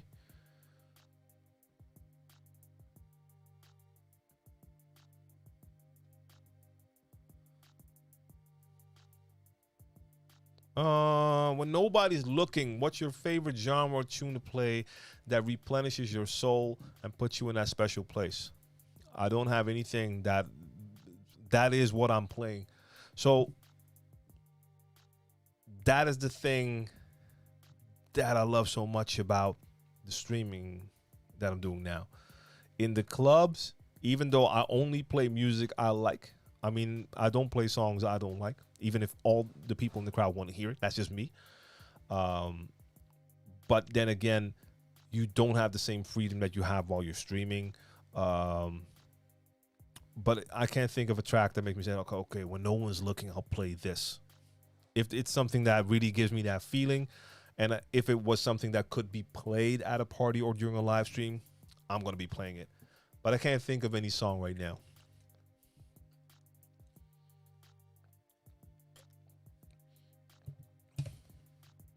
Even though the song I'm really into right now is the Bruno Mars Anderson .Paak song, Leave the Door Open.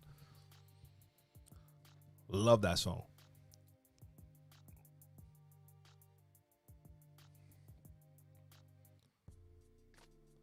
All right, let's see.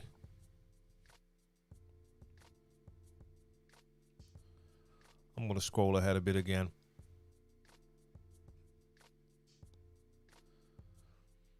For some reason, the S9 and record box are not plug and play. How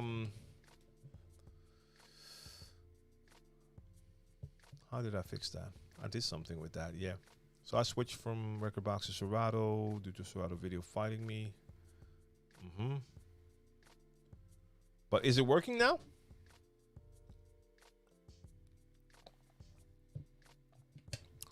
So two dope boys. I think that integration is really dope. It doesn't work on my DJ laptop because it's just too old. I tried it with the studio computer and the wireless worked. So once I get a laptop that can handle everything again, that would be great. Not having to plug in any extra RCA, just plugging in one USB for phase and being good to go. Woo! Yeah. Yeah, T, run it, man. I mean, the song is put together so well on a musical level. The music, the vocals, the lyrics, drums, everything. Yeah. It's incredible. It's incredible. The video is amazing as well. And I mean, their live performance, it's just dope to see two real musicians getting it on like that. So I want to hear that entire album. They were going to do a whole album, I think. And that should be super dope. I remember Bruno Mars' last album, the ability he and his producers have to take you to different times. Like if they do one of those 80s songs, it sounds like an 80s song. When they hit you with that New Jack vibe, it sounds like it's from that era. Super talented cats. Yep. DJ Louie, what up? Long Beach in the building. And Big V asks, how do you feel about DJing with a streaming service or DJing with streaming services? How do you feel about DJing with streaming services? I guess that's the question, right? I did that on Monday. I do it once a month. I have during my Crates live stream every first Monday of the month, I have a Beat Source edition, and then I'm DJing with music strictly from Beat Source. So I'm using Beat Source link in Serato, and that works great. That works great. They have a ton of music, and it works super well. So I like it. I like it, and the fact that I can also like use SoundCloud. So for instance, if I want to grab one of my own instrumentals from SoundCloud, and I could just do that within my DJ software. I mean, I love all of those developments. So yeah, I think it works really well. What's this again? Okay. Just need to make sure. Always got to have the phone on. Never know when some family, if there's a family thing, I have to be on point for that. But it's nothing. Okay.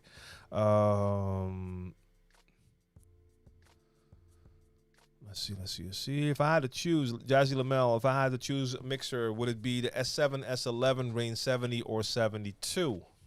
11. Yeah.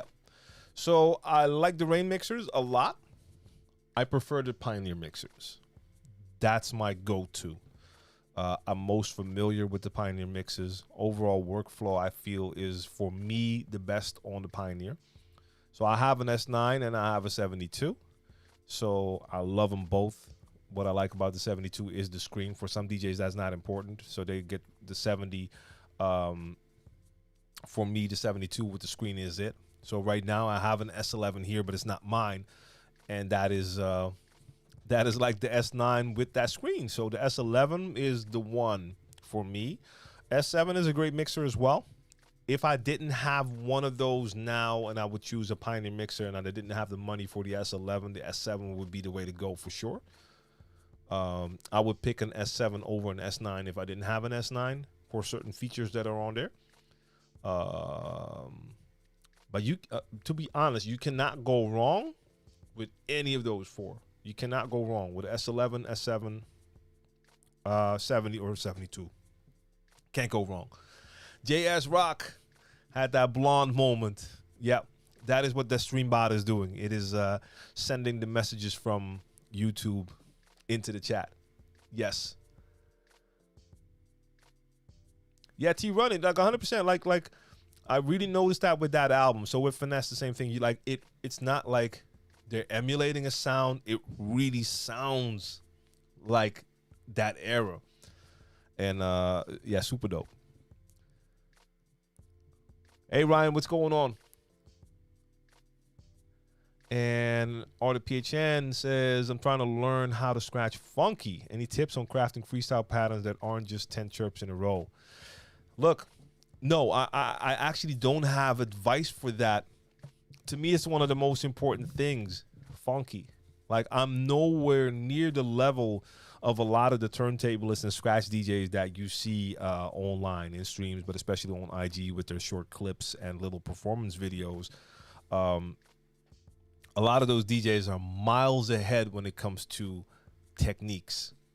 I still want to learn a lot more scratch techniques, because if I know more scratch techniques, I know it allows me to have more options while I'm scratching. But I always feel it's funk over technique for me. It's way more important for me to just have a scratch sound funky instead of it sounding like super technical. But funk is not something you really learn. It's all about feeling the music, really being in tune with the music while you're scratching, you know? So that's it to me. Like, even when I start, like I hear a rhythm now, like you're vibing really to that rhythm. That's what you want that scratch to do as well. Some DJs are really technical, but it's almost like it's clinic, it's static, it lacks actual flavor. It's technically really good, but like I said, it's almost like yeah, clinic is how I call it, like hospital clean, no flavor. And technically it's still incredible and really good, but it doesn't give me that, and I want to have that. So I don't know. I don't have like a way to try to, okay, so rephrase. I'm trying to freestyle scratch more. I'm trying to craft patterns. Watch other DJs how they scratch, but I don't just want to copy.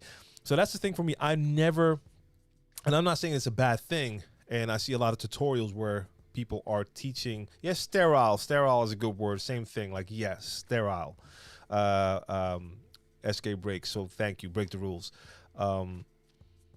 So I never really thought about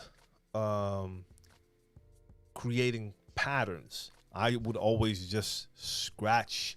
What I do notice for myself is you will catch yourself returning to patterns a lot of times because they're just engraved in you. And that's why I want to learn more techniques. So when I'm freestyling, I'll reach out to different patterns, different techniques more. But I've never really studied a lot of like other DJs. Like, okay, I'm hearing that pattern, now I'm trying that pattern. Not that much. You're really going off feeling. Of course, you hear things, but That was more like hearing a technique and being like, hey, how did the DJ do that? And then trying to learn that technique. But the more techniques you know, the more patterns you can create, even if you're just doing a freestyle.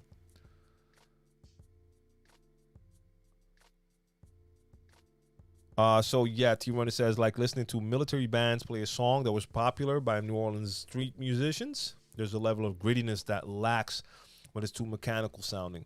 Yeah, I've seen the same thing. Like, so I've been the tour DJ for Brainpower, artist out of Amsterdam, for 23 years now. He has a major hit song here. I mean, he had plenty of hit songs, but he had like one song that was like super, super over the top large here. So that led to us doing a lot of different performances. We toured with our own band, several versions of a band. But we also did plenty of shows where we would come and do a one-off with like an entire orchestra. Or we would do a TV show in a different country and they would have a band. And the band would have studied the song, that hit song, and we would perform that hit song with that band. A lot of times it was miss, because when you heard the beat on the album, it sounded pretty basic.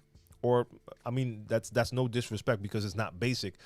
But it sounded like most musicians would probably think, yeah, that's pretty easy to play. But we could tell the difference. Like a lot of these people, when they played it, it sounded way too mechanical and it lacked all of the flavor and the actual vibe that you needed. So a lot of times we would come in and they would have a band. Yeah, the house band prepared the song. And then they play that song and you're listening and there's no swing. And we're looking at each other, giving each other that eye like, yo. Okay. And a lot of times Brainpower would try to give them a couple of hints. Not trying to call them just like straight up whack to their face, but like, yeah, maybe we can twist it a little bit to get some more swing into it. And then you see like a drummer looking at you like having no idea what you mean. Yeah. And then you play with a lot of great musicians like the ones we had in our band, and they rock it. So you know it can be done well, you know? But yeah, same thing with scratching. I used to hang with a lot of turntablists here, and some were funky and some were just super technical. Some can do both. Those are, of course, the ultimate killers. When they got all the techniques, but they are still funky as well. That's when I go to IG, and sometimes I see DJs and they're doing like a little scratch video, and it's like super technical and funky, and that just makes me, you get that dirty grill, like, oh, that's what you want, you know? Either you want to be like, oh, yes, or you want to have, when they add the technique that makes you go like, oh, it's funky, and now, oh, it's also super technical. That's a great combo. All this talking about scratching makes me want to scratch.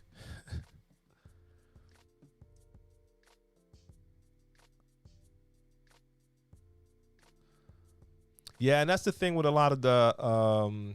So like T-Run, it says here, like it's almost like a whole different genre. Like if you're listening to Scratch Bastard videos or battles versus his live stream mixes, totally different style. With the live stream, DJs feel a lot more freedom, and that's the thing. I'm not specifically a Scratch Bastard, but like with a lot of DJs, you see their short videos, and those are like super prepared, basically routine type videos, and they're super tight. But that's not how you're really playing when you're playing normally. Like if you're normally playing and you're doing your freestyle set, that's not going to be the same thing as one of those super tight prepared things. So it's going to sound totally different. DJ Surge says, I can't even listen to some famous DJs, but their scratches are too technical and lack vibes and flavor. Yeah, it happens. It happens for sure. Yes, indeed, Mixmaster G. All that scratching is making me itch. Now, talking about scratching is making me itch right now. And I know the setup is still there, so I might have to just plug that in, even though I got a lot of work to do. So I don't really have the time now, but we're talking too much about it. I have to do a little. What exercises jump out at you about a DJ? Oh, no, that's not what it says. What jumps out at you about a DJ mix that you think is dope? For me, a dope mix is a mix. Of course, the song selection, and the order. So the song selection, track list, meets the technical abilities. So it's a total picture. I don't know. I think that's it. If I hear like a dope song selection and it includes like dope mixes, and then maybe some extra skills like some scratches, then you got the total package right there.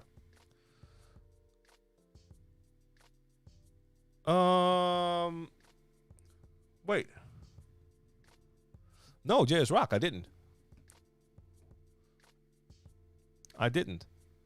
About getting it working. Let me scroll back. See, that's the thing. I'm missing. See, that's the crazy thing. Now I'm scrolling back up past the point that I've already been, and now I'm seeing a couple of messages there that I didn't see before.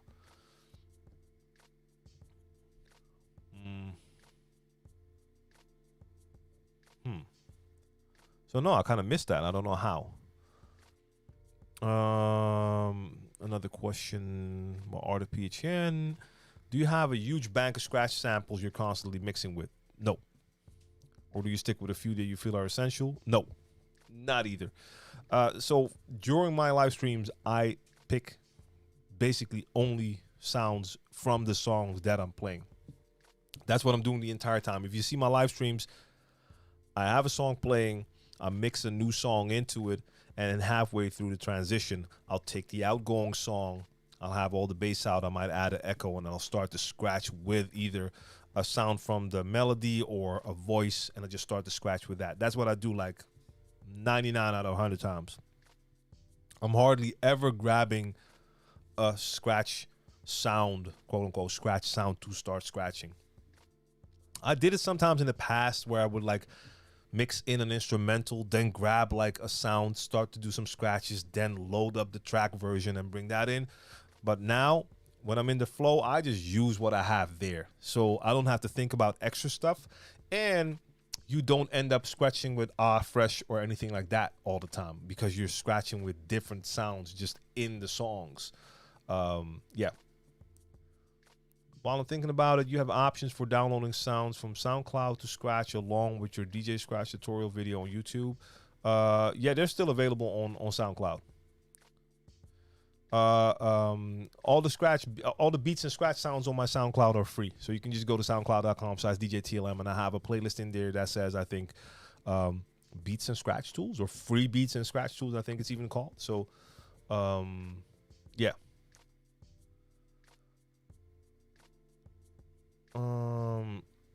So JS Rock, I think I need to start doing a couple of my live streams with Rekordbox again. I've played with Rekordbox before. I haven't used it in a while, so I might have to just break that out just so I can feel if I can feel that difference. So yes, I need to check that. Queen Caesar wants to know any tips on how to trim a massive music library that's unorganized on your hard drive. It's super time consuming going individually song by song. I know that's the story of my DJ career, my digital DJ career. I still have not gotten that right because it just takes time. It just takes so much time. Because like if you have a lot of music, and I even have a bunch of different folders with music in there that are basically like crates, but they're too full. I want to make them smaller, and I just found out there's a lot of music that I don't have in there that I do want in there.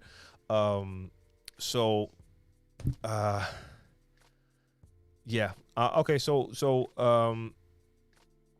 Mixmaster G has a video about his workflow with 120,000 track collection. To me, that doesn't even make make sense. Because yes, I have a lot of music as well, but I don't count that as my DJ music collection. So I have a ton of music on hard drives, but like a lot of that collection isn't really for DJing anyway. But I need to, and I did that in the past, like take time to go through like all of those folders with albums and solo tracks, and then pick tracks to put in folders. And it's never right. Like a lot of new songs are missing. A lot of songs are in there that I need to take out again. So no matter what system you use to clean or organize your folders, if you're dealing with a lot of music, it's just going to take time. That's it. It's just going to take time. There's no shortcut when it comes to that. So yes, for me, my hard drive matches. So maybe I can pull it up because I have my music on. Can I see how much that is? Okay. It has to start up an external drive. I don't have the music on my studio computer, but I have an external drive connected, and that's holding my music. So let me quickly see. How big is that? Calculating. So I have on this external drive, I have a folder called Music Collection, and that folder is 1.26 terabytes. So 1.26 terabytes of music. Ridiculous. And I know there's people that probably have like a ton more, but this is ridiculous. Within that folder, I have a ton of different folders. So let me see for a second if I can share this. Let's see. I'm in a new scene, so this does not hold all of that. Let's go. I want to capture this window. Yes, that's the one. Okay, so there we go. So you can see it's covering the chat now. Let's just cover me. No, let's cover the chat. We'll get back to the chat in a minute. This way you can at least see it. So what you're seeing here, this is my music collection. In that music collection, I haven't organized even just this part in a long time. And then there's like a bunch of songs that still need to be added to different folders. But this is not my DJ music collection. That's not what it is. I have within this large folder, I have a folder called the crates. And in that folder, I have folders with strictly music that is for DJing. And this folder is a lot smaller than the other folder that you just saw. So, still big, but that's 40 gigs. So the other one was 1.26 terabytes, and this one is only 40 gigs. So that's a lot smaller. See? So, I don't need a workflow for all of that music, but I do at a certain point needs to go through a lot of those folders because I have like albums upon albums upon albums in there that I need to go through and pick out the songs from all of those different albums that I want to have in my crates. I never got around to it because it just takes up so much time. And Ian, feel free to send me his music. Yeah. So yeah, that takes time. When it comes to backups, I have the folder you just saw is on an external hard drive. And there's an external hard drive, an identical external hard drive to that one that has all of the exact same files on there as well. So there's already a backup there. Plus, I have my music collection on another hard drive somewhere, and I even have an online backup of part of it. So, yeah, knowledge, indeed, like the crate work takes time. But I needed a backup, not just for the music. To be honest, the music is cool, but that's not the important part. The important part is that hard drive also has my videos, personal videos and photos. All the photos and videos of my kids are on there. If I ever lose that, I'll destroy the earth. So I have multiple backups of that. That's why I have that hard drive like that. Sven says, do you have each song in just one folder? No. Well, let me pull that back up just so you can see. No. Okay. Computer is taking its time now. So, no. These are all folders with multiple songs in there. Some of these are actually crates.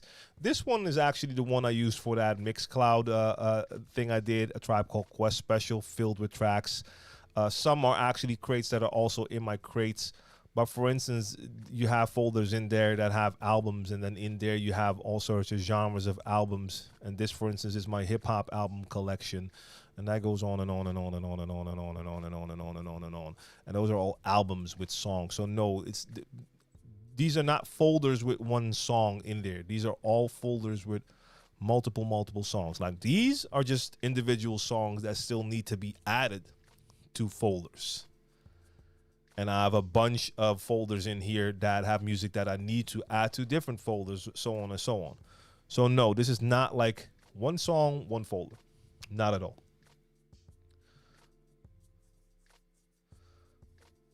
Yeah, Mixmaster G. I used to use the carbon copy cloner when I was on Mac. Works well. That worked well for me indeed. Making backups indeed. Yeah, run it. Run it. That will happen. Big V asks, do you make your own mashups and remixes? No, basically no. I do some live mashups every once in a while, but hardly any. Best of far, Niels, appreciate that follow. Let's see, anything else in here?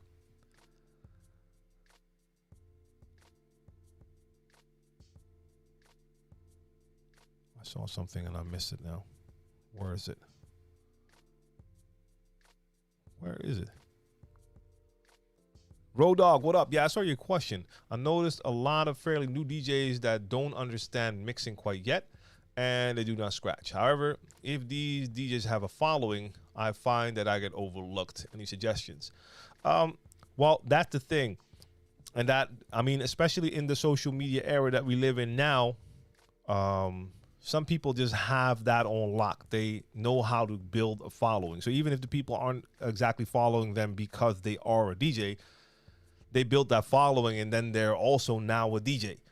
And having a following can take you really far. So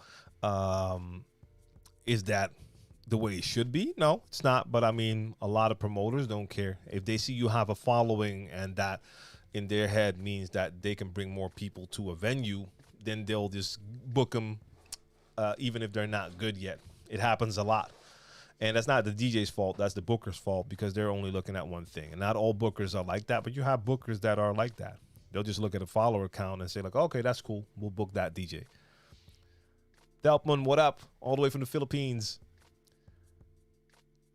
And Dame C, you're right. The YouTube rabbit hole, sometimes you end up there. I mean, YouTube is such a vast place filled with all sorts of stuff. Like my youngest one, he always not turns me on to new stuff. Like now I'm watching it, but I see him watching stuff that I didn't even know existed, especially in the when it comes to like animated videos. And he's looking at a video, like videos that I've never ever seen before.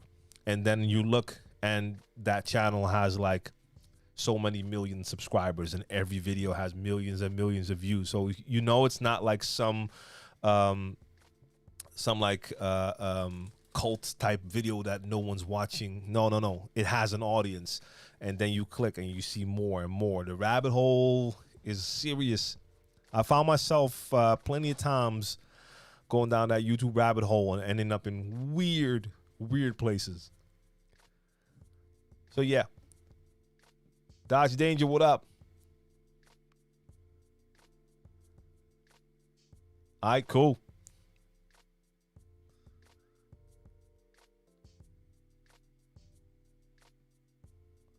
Yeah, so Vinyl Touch says the same thing, like connects, like also on Twitch, like connects really work.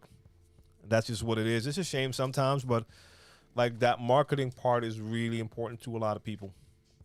And so Queen Caesar, sorry, I don't know if I answered that. Like, does the hard drive match what Serato looks like in regards to the folders? That's why I showed the folder. Like, I have those crates that I have in Serato. I also have them on the hard drive. Just in case if anything happens or I have to like reinstall everything and I forgot to make a Serato backup, so I don't have the actual playlist files. I just know I can just drag those folders back in and then I'm good to go.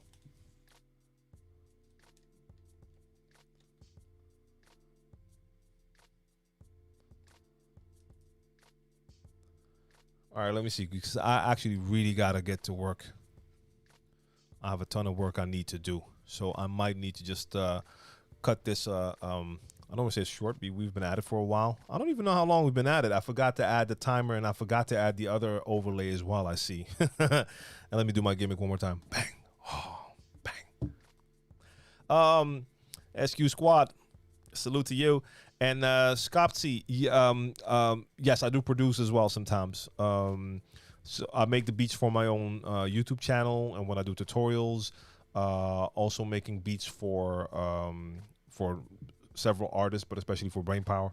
Got a new remix for him coming out soon, or he has a new release with a remix that I did on it as well. So yes, definitely do. So I see a couple of people that found me through the rabbit hole. So yes, sometimes that rabbit hole can lead you to me as well. So yeah, Sven, that's the same thing. Like I'm going to do that as well. Like now, normally, every time when I do my mix, like normally I'm in a different scene, and then I have to walk to the computer when I end my mix, and I have to click on stream ending. And at the beginning, when it's on stream starting, I have to walk over to the computer and do that. So yes, I'm going to add that as well. I actually already have the hotkey here, but I need to make that separate scene because I just had, in OBS, I basically had one scene. And within that scene, I had to turn on and off a bunch of stuff for the different streams. So I want to get rid of that and just be able to just switch scenes and do it that way. Do you recommend still using iTunes for music folders if it still works for us DJs or moving out of it? If something works for you, then it works for you. I've never used iTunes to do that. I knew Mixmaster G was going to comment, and there he is. I totally advise iTunes for main collection management. I never found the value of using iTunes, so it didn't work for me. So I never used it. But like, if it works for you, why would you switch? If iTunes is working for you, same thing with Mixmaster G. Like, he uses it for the main collection management. It works. Then it works for you. So don't. If it's not broke, you don't need to fix it.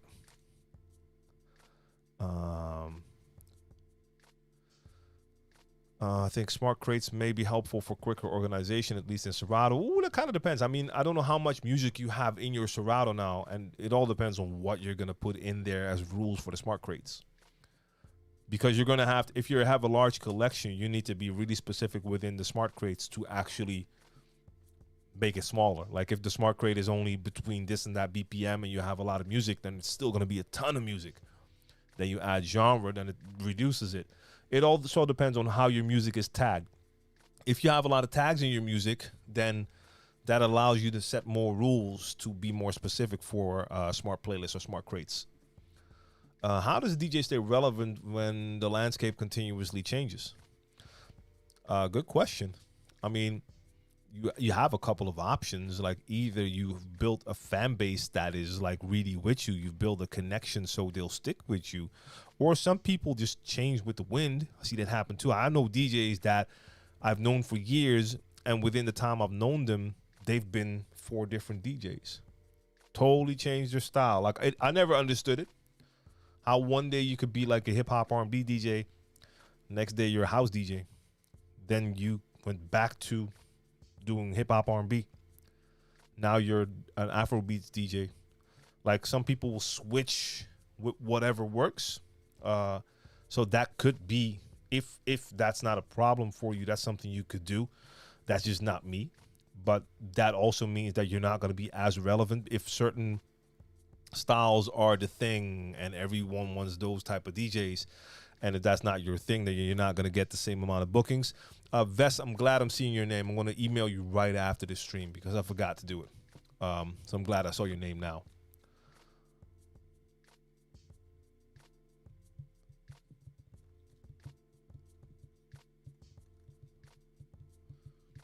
So yeah, Mixmaster G, I understand that indeed. Like DJ software, like all DJ software is ready to read iTunes playlists. So I can see that. But no, I just never got into that.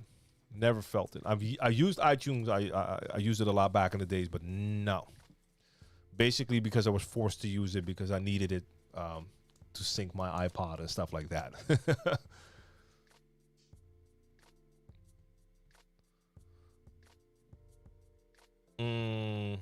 All right.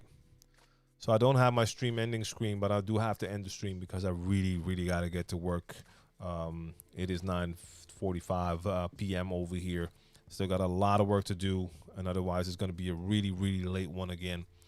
So I want to thank all of you for tuning in, and I'll be here on Friday, this Friday, with my certified bangers stream.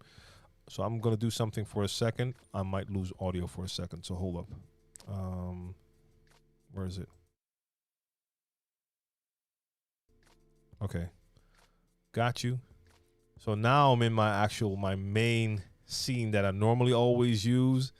And this is that scene that will have like the media rotation there. I didn't even have my alerts on now. And then I have a ton of different backgrounds to choose from. Plugging in. The share the knowledge. The crates one is in here as well. So I used to switch between that like that. Now I'm just gonna make different scenes, and I'm gonna have the that control it. But for now, since we're in here, let me just use it like this. So I can turn this one on. Even though it's not totally correct, because most likely I'm gonna start at 10 o'clock. I'm changing a lot of the times. Like the Monday stream is not 8 anymore. It's gonna be later. It's gonna be at least 9. And the certified banger is probably going to start at 10. So I'm going to change that this week, but I'll make sure to promote it before the end. Yes. Yeah, I got to get some work done. I got to get some edits done. I got to get some bills got to get paid. So I got to get into my work for that. Carl has a question still, though. Can you work the crossfader both hands? If not, has it ever bothered you? Or you just cut with your dominant hand? So you need to start watching my live streams. My mix streams, then you can see. I use both hands. Can't do everything with both hands, but I use both hands. That helps me out to be able to show, to go both sides and be able to do some scratches instead of depending on that one side or doing the reverse hand type of thing. So yeah, let me take a quick peek. Grab Twitch here, see what's going on Twitch for now. What is happening on Twitch? What do we have going on here? Okay, I don't see a lot going on right now. What is happening here? See, that's the thing. Like, I don't want to spend time at the end of my stream like scrolling through to see if there's like, hey, okay, there's someone there. Let me use that one and tune into that one. It's just not my thing to spend too much time on. So I'm actually just not gonna do that. So no, we'll do that next time. Or there has to be like a really special like suggestion. But no, I don't think so. 11-8 event group. Salute to you. Alahana Hands. Am I reading that right? No, I'm not reading that right. That's not what it says. That's a lot with a lot of these names, yo. And I understand like sometimes y'all have to spell names different because otherwise the name is already taken. Alahana's, I think it says, right? And then someone tells me like, no, this is what it means. I'm like, oh, okay, I did not see that when I read it. But thank you for tuning in. If you have time on Friday, I'll be here, and otherwise I'll see you on either Sunday or Monday or next Wednesday. So salute to you. ATEM Mini Pro, Fade to Black.